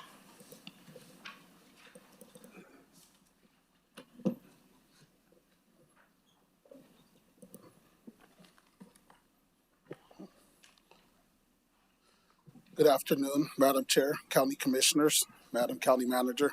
Andre Dixon, Director for Parks, Recreation, Open Space.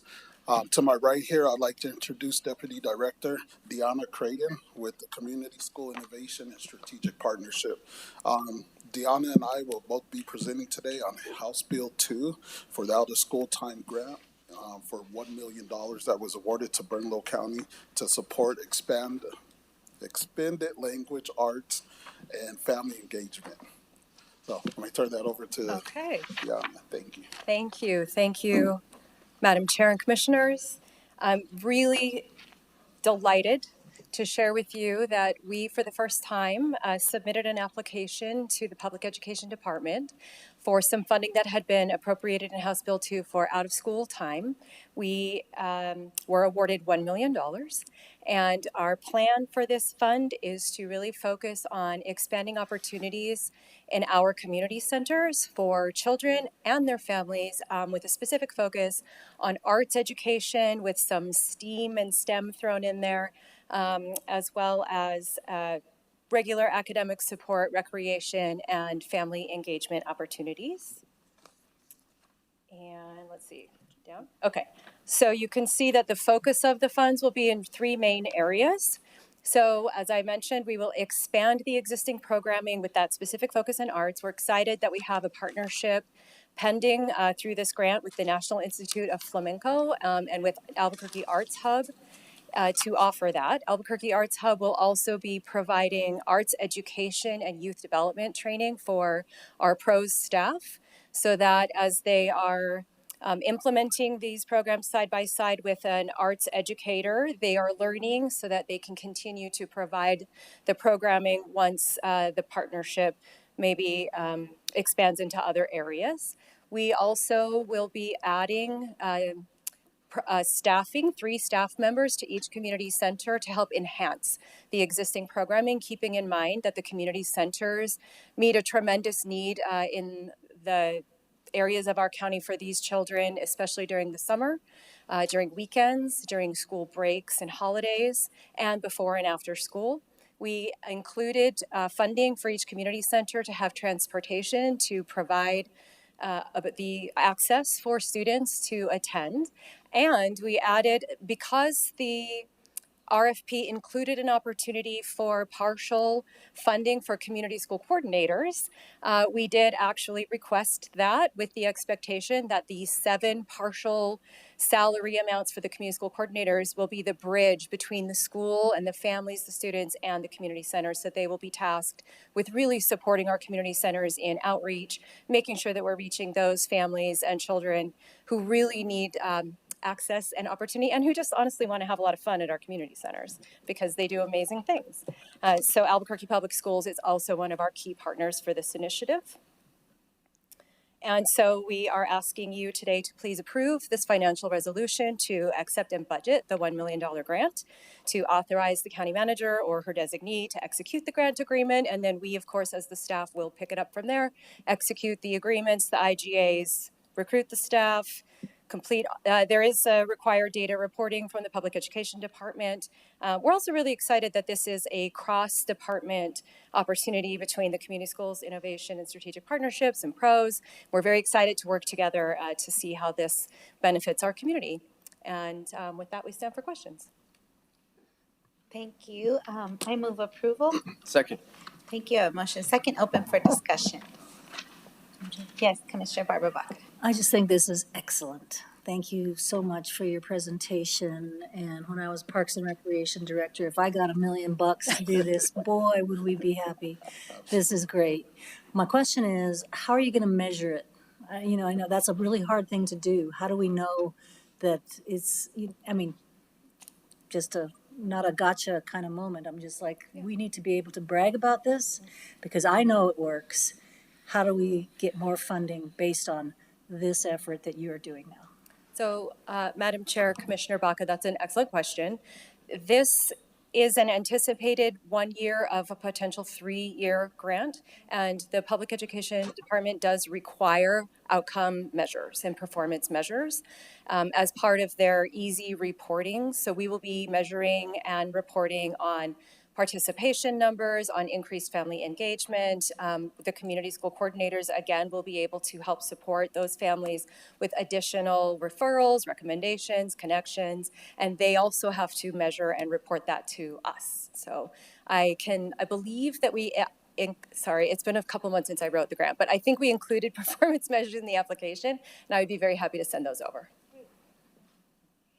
Thank you, Commissioner Olivas. Thank you, Madam Chair.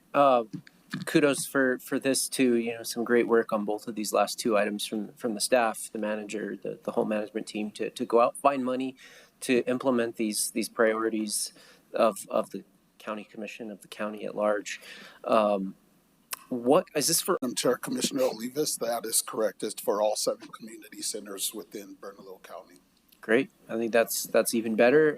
That it's equally shared love.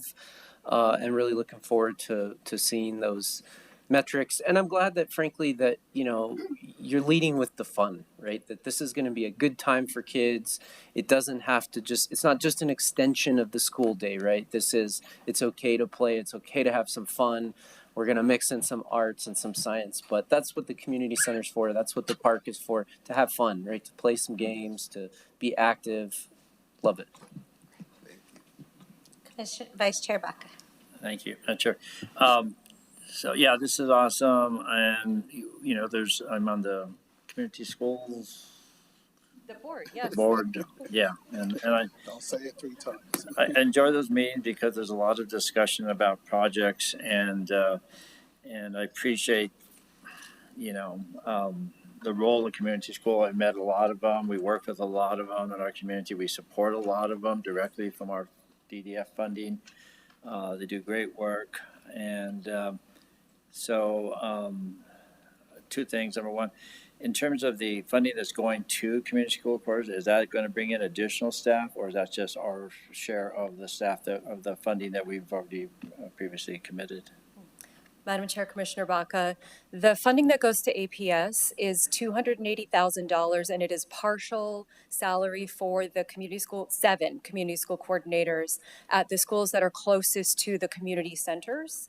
And so it won't bring additional staff into the community centers, but it will provide additional support to the staff at the community centers by helping assist them with data gathering, recruitment, connecting parents and families to the community centers. The APS school-based funding will make up the difference in those salaries. Does that answer your question? Yeah, I think so. Maybe I'm sure you did, but I'm not sure I fully understood it in the sense that there are community school coordinators in place, and are they going to take on additional duties? I guess I'm not clear. I don't believe this falls outside their normal scope of work because one of the pillars of the community school strategy is expanded learning time and opportunities, right? And family engagement and powerful student engagement. So this falls within their scope. So it may look a little bit different for these community school coordinators, but that's our job, is to support them in creating this new opportunity and helping them provide access and opportunity for families and students. Right. No, and I and again, just from understanding, and I know I've read it, but I'm trying to remember, is this for after school and summer? Yes, it is for before and after school, summer, weekends, and school holidays. Yeah, I just think that's so important. As some of you know, I've advocated for some changes in how we do our summer rec program, and certainly I've advocated for activities in the after school. One of the ones I'm really excited about these days is the chess program. There's a nonprofit organization that does chess. I think they're in like 30 or 40 schools right now. We just funded 5. That'd be great if everybody on this board would fund some schools in their districts as well out of their DDF. It's just such a positive activity for so many ways that you don't have to explain. And so, out of school, after school, summer school programs, we talk a lot about investing, in our community and dealing with social problems, and it's a great place to start right where the kids are at in these programs. So this is exciting. And so I also heard you say that I believe I said correctly that there's a potential for the funding to go to 3 years, and part of it is based on the data that you collect and submit. Is that? Yes, that is our understanding. Of course, it is based on appropriation in House Bill 2 for the next 2 years. Thank you. Thank you. I also can we go one slide back? Sure. No. If I knew how to use a computer. Is that the one, Madam Chair? Yes, that one. I just wanted to understand the programming, out of school break and summer program, wonderful. What is the partnership with the Arts Hub and the National I guess I'm just it's at our community centers, but they're maybe coming in to do oh, wonderful. Okay. Yes, we will be executing a contract with them. The National Institute of Flamenco will be a subcontract, and there will be traveling arts educators that will be not only training the pros staff, but then teaching alongside them. So they'll get to learn by doing as well, and they have a certain number of hours committed to each community center. I love it. It's absolutely wonderful. Thank you so much. And this just makes me feel really excited because in addition to Vice Chair Frank Baca, I have also been saying for a long time, right, that how do we do it more internal work? We already have community centers. How do we expand the work happening where we know our communities most needed? I went to community centers and my kids went to community centers. Go to our community centers. So we already have the audience. Let's just build the programming.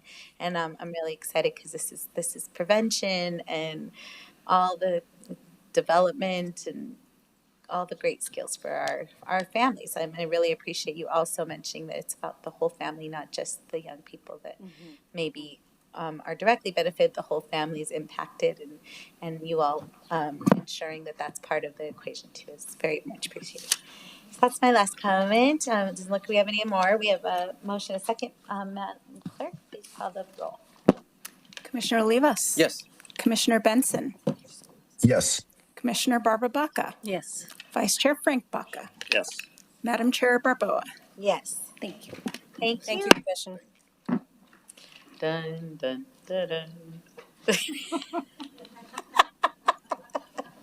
I just want to say before Ben McIntosh is allowed to start that I just want to really honor Mr. Manager Benjamin McIntosh.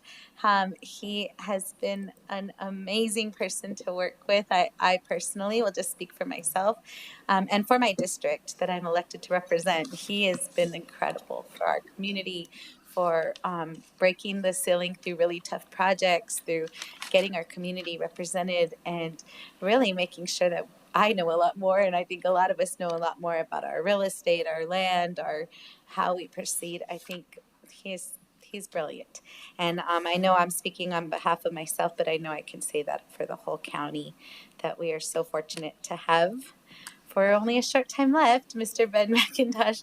And I will end by saying wish you all the well, because you are so strong and brilliant, and anywhere will be lucky to have you. And yeah, I just wanted to say that before we start. Thank you, Chair. Yes, Ben, County why Manager. don't, if you wouldn't mind, tell them where you're going so they have a double reason. So we to can be get mad even at more me. mad. I will be leaving Bernalillo County to go to Sandoval County to be the planning director for Sandoval County. Congratulations. And we're very happy for him. It's a promotion. It's a big opportunity, and we're going to miss him terribly. And he wanted us not to talk about it because he didn't want to get emotional. I hope he's getting emotional. Yeah, I'm a range of emotions. Yeah. No, I love the county. Congratulations to you, I guess I'll say. Thank you. No, and I appreciate all of that. And I didn't want to get emotional. Thank you. Because, it's with a heavy heart that I leave, but thank you. Thank you. I don't want you to have to get emotional either. So just want to appreciate you, know you are valued, and thank you for all your service, and congratulate you on upward mobility. Thank you. Okay, to the presentation, introduction of administrative resolution. This is also very exciting, establishing good neighbor policy. Again, I feel heard with this. So, and Commissioner Barbara Baca is the sponsor. Go ahead and take it away, Ben. Absolutely. Thank you. Chair Barboa, Commissioners. I'm Ben McIntosh, the Bernalillo County Real Estate Manager. The item before you now is agenda item number 10A, a motion to approve for introduction an administrative resolution establishing the Bernco Builds Communities Good Neighbor Policy. The proposed policy confirms Bernalillo County's commitment to fostering strong and sustained community support for all county-supported housing developments and projects. The policy outreach did include a community meeting on November 3rd, 2025, subsequent consultation with neighbors and neighborhood associations that are adjacent to the recently purchased county developments, and a survey we conducted that was mailed to all surrounding property owners of both projects in a 1 mile radius. And so we got quite a bit of support and a lot of really great input. The policy ensures housing developments are going to be safe, well-managed, integrated in neighborhoods, and viewed as valuable community assets. The policy builds collaboration and accountability among the county contractors, residents, neighbors, and community partners. The policy outlines guiding principles and county responsibilities associated with it. Specific guiding principles include building integration through design, use, and daily operations, transparent, proactive communication and collaboration, and a zero tolerance for unlawful or unsafe activities or behaviors. Some of the county responsibilities include preventing nuisance conditions and maintaining 24/7 emergency contact, community revitalization coordination and efforts, and maybe most importantly, developing site-specific good neighbor agreements. The policy also includes expectations for operators, residents, and good neighbor agreements. For housing operators and property managers, they're required to maintain the property safety, cleanliness, lighting, and landscaping.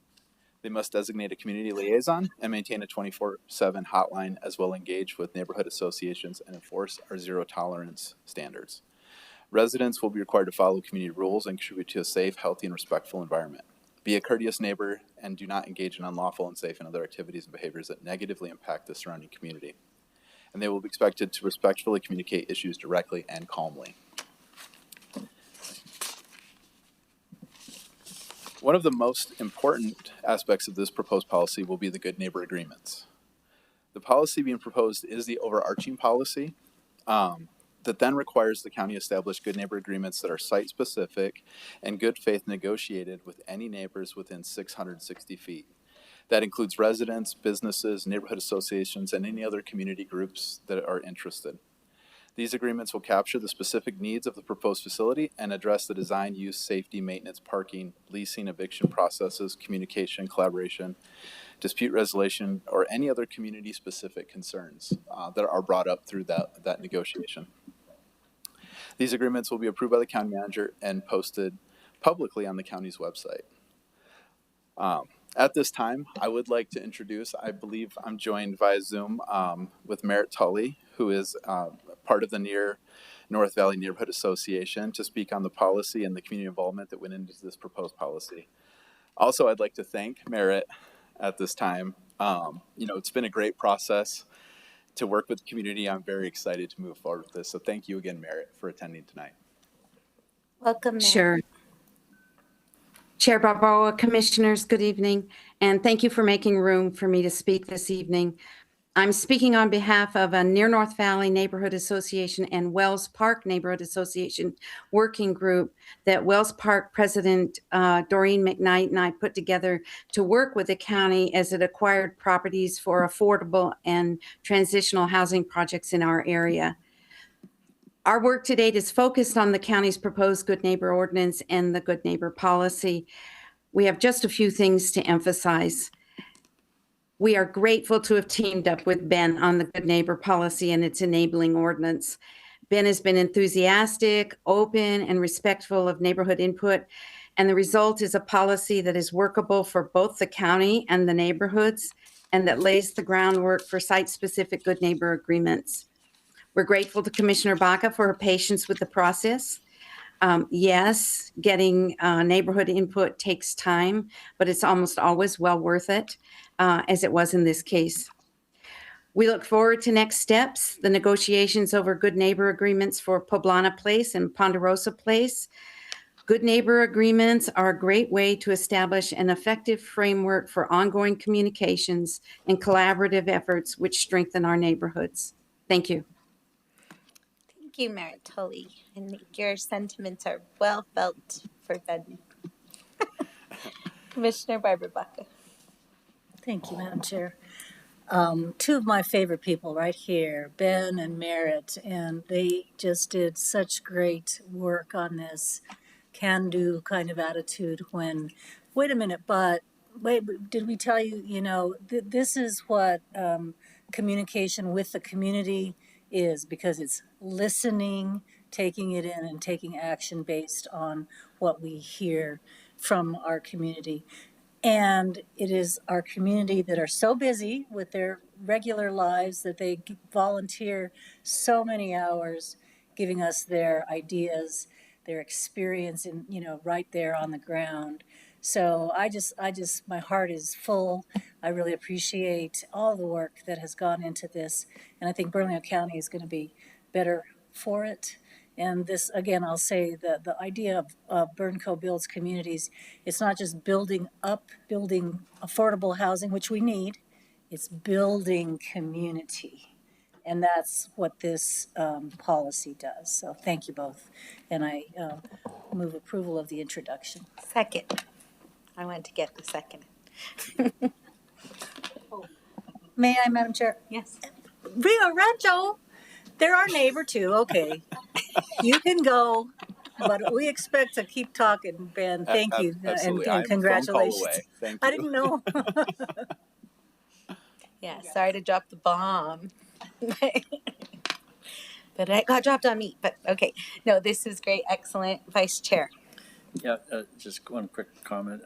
Thank you. I mean, community engagement is something I've been preaching since I came on board, and it's just so, that's great that it's being institutionalized in this way. I will note, I won't necessarily mention the specific project, but in talking to somebody who's involved in housing and nonprofit world, they told me about a project in the North Valley that, I think was supported by the county. I think that's the definition of county supported project. And I didn't know much about it, but I heard the name, but I didn't know what it was.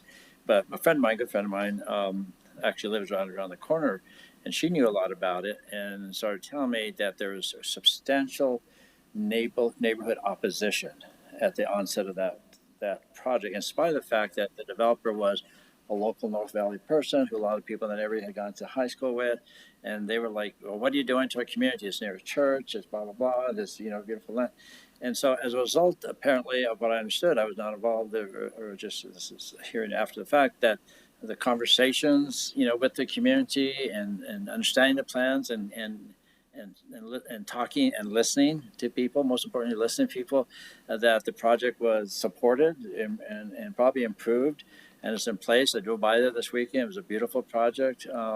Small cottages, you probably know which one I'm referring to. And so, yeah, I think, community, it almost goes without saying, but we say it all the time, the need for that, because I don't know, I probably shouldn't say this, but I say things I shouldn't say all the time, so it shouldn't stop me. But one CEO of a large entity says something to the effect of, we as large institutions don't always do a good job of listening, because we feel like we have expertise, which we do, and we know a lot about a lot of things, but if it's not listening, if we're not really listening to the people and they're hearing what they're saying, and understanding that because that we're listening, that doesn't mean that they get to decide all the details, the nuances of the project, but you can have the opportunity to really improve the project by having that engagement. And just one last point, just to the chair's commentary about Ben, I would just like to say that he is a miracle worker. He did turn a 7-acre request into a 43-acre product, and so I don't know how that happened. I didn't ask any questions, but I just said, yeah, that's awesome. Thank you. So good luck to you. Thank you. Appreciate it. I thought you only did great stuff in my district. Well, okay. It looks like we have, oh yes, Commissioner Lee. I wasn't going to jump in on this one, but just because I don't know when Ben is leaving, so I feel like I should say something because Ben's been an amazing partner to all of us, clearly. Our new Northeast Heights Animal Care Adoption Education Center, Ben was front and center in doing some great innovative work on that, the research, the level of detail. Ben is just an amazing partner on that, and so many other things over the last 4 years. But that one really sticks in my mind because you stuck it out, and we got it done. We got a great product, and I'm just so grateful to have had the opportunity to work with you. Thank you, Commissioner. You as well. Thank you all. Wow. Okay, we have a motion and a second. Madam Clerk Kavanaugh, please call the roll. Commissioner Olivas. Yes. Commissioner Benson. Yes. Commissioner Barbara Baca. Yes. Vice Chair Frank Baca. Yes. Madam Chair Barboa. Yes. Thank you. Thank Congratulations.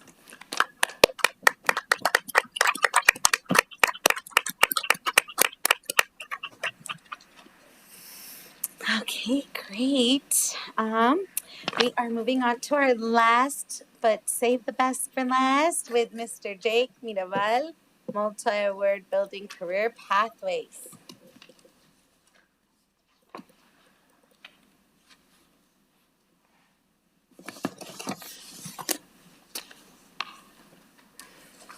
Good evening, Madam Chair, Commissioners, County Manager.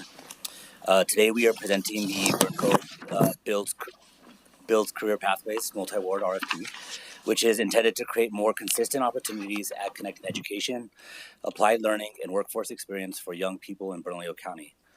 The goal is to build a flexible continuum of hands-on learning experiences that help participants develop skills, explore careers, and better understand the workforce opportunities available both within the county government and throughout our community.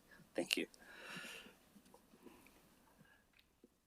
Bernalillo County has been innovative in creating internships, pre-apprenticeships, apprenticeships, and other applied learning opportunities. However, these efforts have historically developed through different departments, partnerships, and funding streams, which has resulted in different experiences for participants, departments, and partners. This RFP gives us a framework to be more intentional and consistent.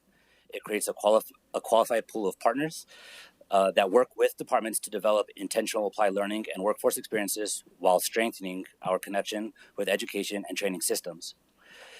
It will also complement existing county programs where there is a natural connection, help us create a continuum from early career exploration and applied learning to internships, pre-apprenticeships, credentials, employment, or continued education. Ultimately, it gives us a more intentional way to work with our education and our community partners to develop the workforce, our organization, and our broader community needs. The RFP was structured around 3 areas shown on this slide. Skilled trades, apprenticeship, pre-apprenticeship, and apprenticeships, applied learning, and professional and government careers. These categories give the county flexibility to develop different types of experiences based on the needs of participants, departments, employers, available funding, and our community. A program may be a standalone experience that prepares someone for their next educational or employment opportunities, or it may be connected with another county or community-based opportunity as part of a longer continuum. I want to make sure that I didn't touch on the actions. The actions that we were asking for today is to award the multi-award RFP, approve the master agreements with the selected organizations, and authorize the county manager to execute the master agreements, subsequent service orders, and any other related amendments.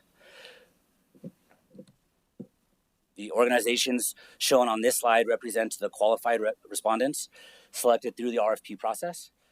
Creating this pool gives the county the flexibility it needs to engage partners based on the type of experiences we are trying to provide, the population we are serving, department needs, and available funding.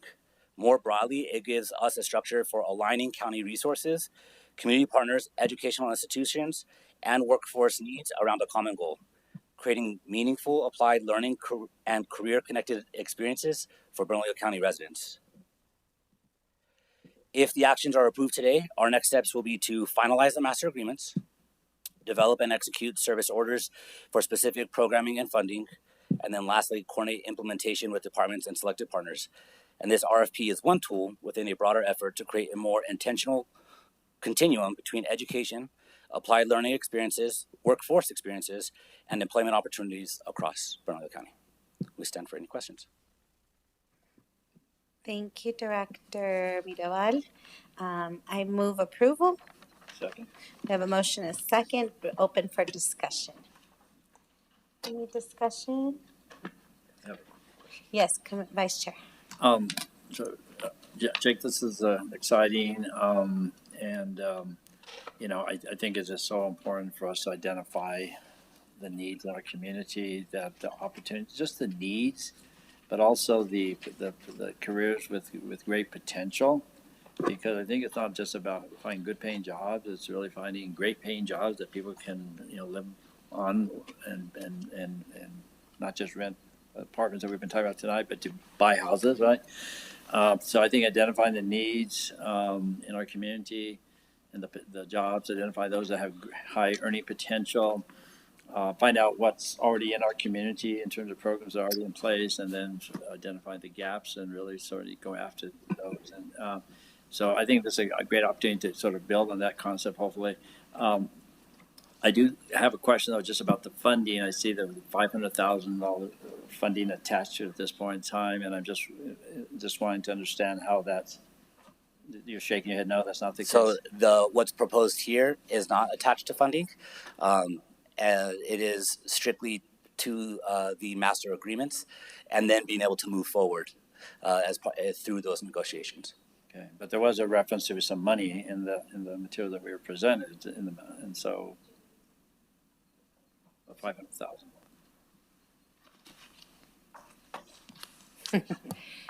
As part of the budget process through the chair, Vice Chair, you may recall that you included as a commission $300,000 to be invested in this body of work. In addition to that, the county received GROW funding also to be invested in this body of work. And then we have a little bit of funding from another source that is geared toward young people in employment.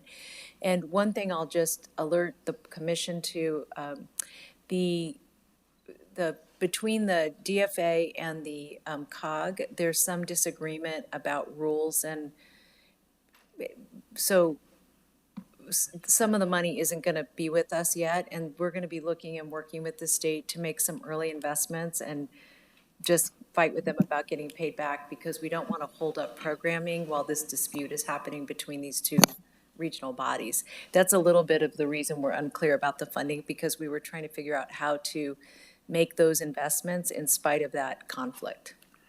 Well, thank you, Madam Chair. If I may, regardless of the funding, whether it's there or how much or whatever, but I guess my question really goes to future funding. And what is the thought for, whatever it is, if it's 500 or less, that would be great. That would be a start. But obviously that's not going to be sufficient to go forward. And so I just wondered what the thoughts were in terms of looking at funding for further. So I'm going to jump in, but I want to see if Jake, did you want to respond? Yeah, I just think that's the beauty of a multi-award, right? We have the opportunity to look at the qualified recipients, look at what they proposed, the buckets that they applied into, and then as funding becomes available, we will look at what they applied to and what the definition is of the funding stream and be able to marry the two together. And I do want to add, just as a reminder, I think this might have been last budget cycle, one of the directives that we were given by all of you was to take a deeper dive into how we were providing internships and fellowships and connecting them to long-term needs of both the county and the community. And you may also recall, as part of the economic development strategy, that we were looking at what are the key and emerging jobs. And under behavioral health, as an example, one of the things that Dr. Lindstrom is really helping us focus on, actually, in part, Centro Savila is an example of that, is how we are taking the needs of the county and marrying them to our economic development strategy. And we think that one of the most important ways we can do that is really through the partnership we have with our education partners and our community nonprofits that are digging deep into the community. So one of the efforts that Danette has been leading with Ilias is to restructure our entire program. So to answer your question, we're thinking very critically about how we bring in funds and being very innovative, because we may get some funds through behavioral health because we're focused on those types of jobs. Others in our partnership, for example, with the labor movement, which, by the way, was fantastic in Desiree. I didn't get a chance to thank them. But so we're looking at all of our options right now, and we're going to continue to refine that program. We're very excited about this. This is one of those areas that when I said, let's put a committee together, everybody wanted to be on it in spite of their other work, because they're so excited about bringing young people into our organization and looking at new opportunities to make them part both of the county family, public service, and then the surrounding economy. Thank you. Thank you. Yes, Commissioner Baca. Oh, I'm sorry. Can I go to? Oh, yes, yes. Commissioner Benson first. Sorry. Thank you, Madam Chair. I love this. It's not a ton of money at $500,000 for building career pathways for young adults, but I think it's a good start. But I did have a question. There's organizations that are on the list. I think they're great and it makes sense. The one that stands out though for me is the Samia project. Their website says they focus on youth activation through outdoors, land-based learning, and wellness through healing and grounding practices, connecting participants to identity, culture, and each other. They focus on no-cost climbing days, backpacking trips, and outdoor intensives, including a backpacking trip up a Mexican volcano, which is the highest in North America. So they just don't. I mean, those sound awesome. As an outdoorsman, I would love it. In my youth, I would have loved it. But in terms of like job training, I don't see how this is. How they've made it onto this list for hands-on future job training. Especially and their financial request was, could eat up, all the funding potentially. So, yeah, Madam County Manager, can you help me understand that? Sure, absolutely. And thank you so much for the question. One of the opportunities we had is that, again, a little over a year ago, when we first started to take a look at our programming in this area, we met with Samia, and they had one of the original projects. And part of the reason for that is they were very interested in getting young people from neighborhoods that had high needs and connecting them to job opportunities in the climate protection public spaces arena. And so they designed a program that was intended to help young people, both train them in terms of how they engage in employment, and then being able to get them both to get that kind of support services and then get jobs in these different areas and get internships in these different areas. What we did last year, in addition to working with them on their investing in their training program, is that we also had 5 positions in the county that we hired those young people in to be able to work with us through, I think it was a 35-week internship, to really introduce them to different parts of the work relative to everything from how you build out trails to other more jobs around agriculture and ecology, and I'm sure Danette will kick me because I forgot one. So they applied because they were very interested in creating the job pipelines for kids of color in the different communities they represent, and getting them into more opportunities in terms of jobs. And in addition to that, and they are not the only partners that are looking at this, is that as Danette, and I'm just going to pivot for a moment, as Danette and her team were looking at this, what we're trying to do, with irrespective of the nonprofits that ultimately get this resource, we're trying to marry the experience they have with learning outcomes. And that's something that we're really taking a look at, because again, we're trying to figure out how do we create and get deep enough into the community to get folks to be employed here long term.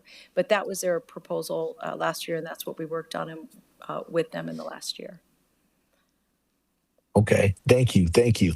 Are there mechanisms on kind of similar to what Commissioner Barbara Baca was saying in the last or second last item, but are there ways to track how they spend these funds, and if we select them, are there any like audit mechanisms, or making sure that these are like jobs that are being created?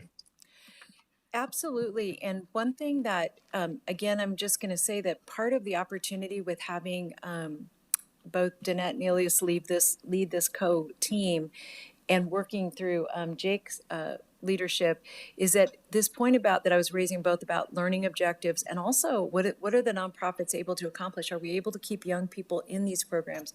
What are the tools they need to stay in them? And then what advances them into either permanent employment or with us or another entity, and or their education? So every one of these will have a relatively high reporting mechanism. I also say that on our end, we're very interested in understanding what is what are the supports young people need to be able to stay in these jobs and expand into these jobs, and so much so that we're looking at this literally countywide. So as an example, we have some parts of the county that we've had an intern or two in jobs for multiple years. What we're trying to figure out is how do we take all the resources we have, be very finite with, not finite, but definitive about how long we're going to engage with that young person or that flame representative, what the intended outcomes are, and then measuring those outcomes as to whether or not we're meeting them. So whether it's Samia or any other partner, there's going to be a high bar for them. And for the county, we're going to have a high bar for ourselves too, because part of their success is going to be linked to the partnerships that we offer them as well. Thank you for the question. Yeah, thank you. One last question. So, junior achievement totally makes sense to me. They provide literary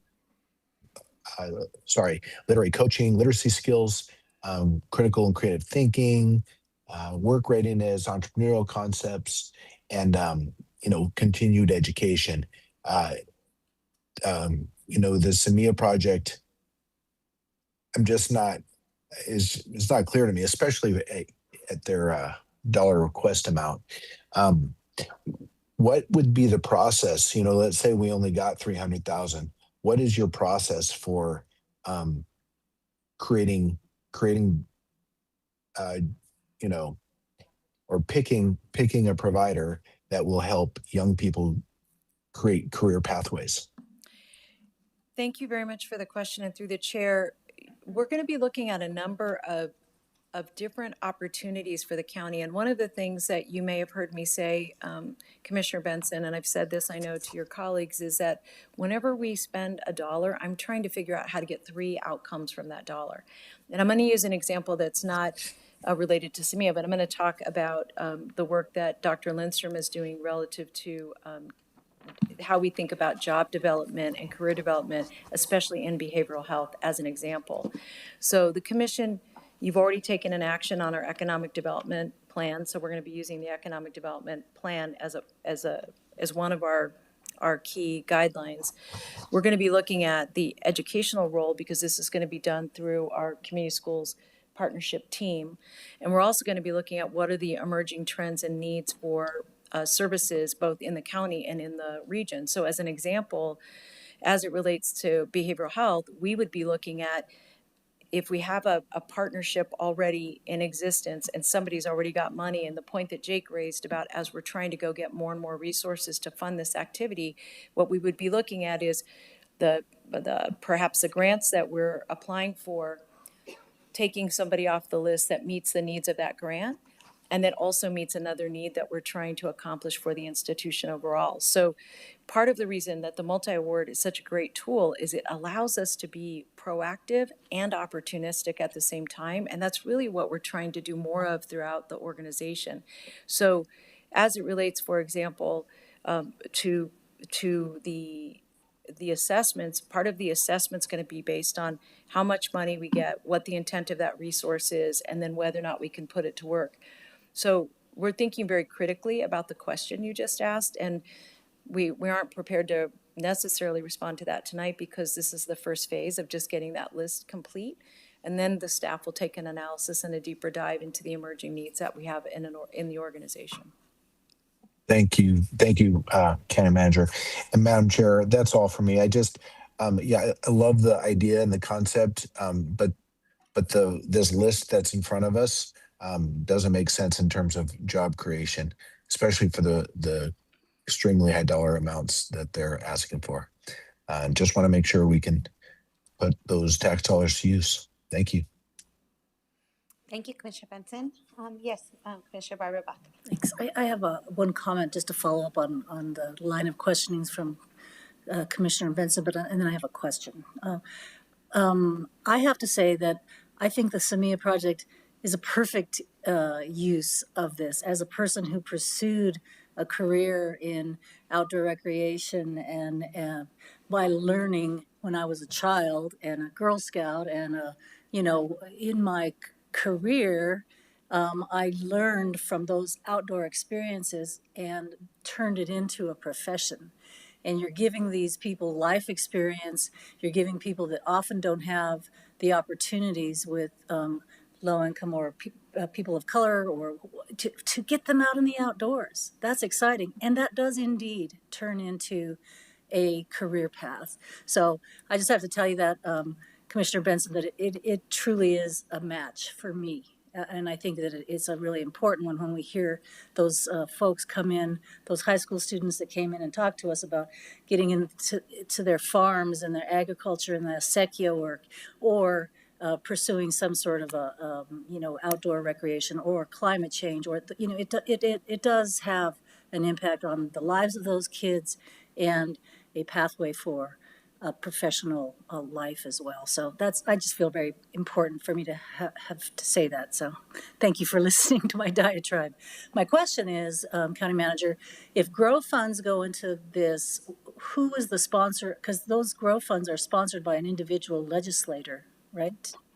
And who sponsored GROW funds for this?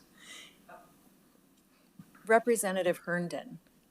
Okay. Mm-hmm. Was she specific to what those GROW funds were to be used for, or was it general like this?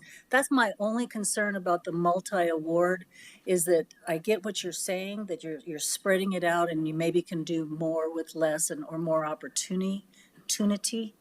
But if a legislator earmark, say, 160,000 or 200,000 specifically for a particular purpose, and then we spread it out, I'm concerned about that. So how are we avoiding that? Yes, so thank you very much for the question. And I spoke to Representative Herndon directly so that I could understand her vision. And she gave some really interesting examples, and she was particularly interested in teenagers getting opportunities in work. And she talked a lot about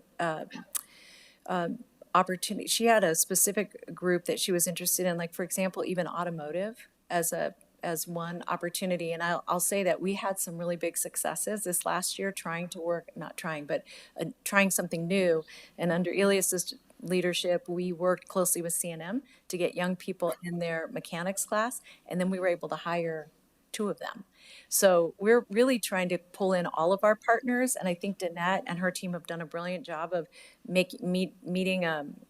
getting our network partners really engaged so that we have lots of different opportunities for young people in our community. Madam Chair, just to follow up. So when grow funds are coming from a particular legislator, where you're assuring that we're going to be talking with them about who the target of that funding will be, rather than spreading it across a multi-award kind of larger. Well, it depends, to your point, it depends very much on legislative intent. And I had a great conversation with Representative Herndon, and her big interest was making sure we were engaging teenagers. In anything. In anything. But I just said what she used as an example, just to share that she used that as an example of being able to take young people from a campus into another opportunity. Thank you. And I would just comment that I know Representative Herndon well, and I know she supported the mechanics shop that's run out of Highland High School, and that there's a great program, and she continues to support that, where high school students get to get on the job training. But I also had to, they lost some other funding. So anyways, that is exciting. I really love this list. I don't know everybody on here, but I will say Casa de Salud provides healthcare in the South Valley, and to anyone, indigent care, right? They have I have family members or people that I've worked with that I've taken there before, because they have a sliding scale at $40 for a visit, where you can't get a healthcare visit anywhere else, especially for $40. So you don't have to have insurance, you have to go. So the idea of bringing people in through and getting apprenticed or opportunities within the healthcare field, I think is huge. My daughter was a future focused education student. So of course I love that. Good thing I don't get to make this decision, because that would be unethical. But my daughter did benefit and actually worked after high school with future focus. And they have a focus particularly that I'm near and dear to my heart. And they have many focuses, but one of their focuses is young parents. And we worked on passing a young parents Bill of Rights. And so I know they're also trying to build that kind of opportunity for young parents. And so this list looked really exciting. And I know Swept Well and Samia Project. So this is an exciting list. And I just want to understand, and thank you for saying the multi-award. I feel like finally in year 5 or 6, I understand that we're opening this up. This gets them in the queue, gets them sharing building a relationship almost with all of these partners, so that we can know where their expertise is. And when opportunities come in, then we can move faster to employ that opportunity, rather than trying to find them and then do the process. So this multi-award is not saying that these people are actually getting the funds, or may not ever get any of these funds in particular, but this is saying that they're ready and that they're in our system, and we're building a relationship in which we know where their strengths are, so we can employ them when we need to. That's correct? Yes, ma'am. Only 5 years, but yes, I'm here. Thank you so much. Okay, we have a motion and a second. If there's no further discussion, Madam Clerk Kavanaugh, please call the roll. Commissioner Olivas? Yes. Commissioner Benson? No. Commissioner Barbara Baca? Yes. Vice Chair Frank Baca? Yes. Madam Chair Barboa? Yes. Thanks. Thank you so much, Director Mitaban. Okay, announcement. Maybe we should talk a little more. Just kidding. The next commission meeting, it's only 9:03. Wednesday, September 9th, 2026 will be a zoning meeting at 3 p.m. in Ken Sanchez Chamber. Wednesday, September 9th will be 2026 will be the next administrative meeting, 5 p.m. here in Ken Sanchez Commission Chambers. There is no other business. This meeting is adjourned. Thank you. Thanks to all.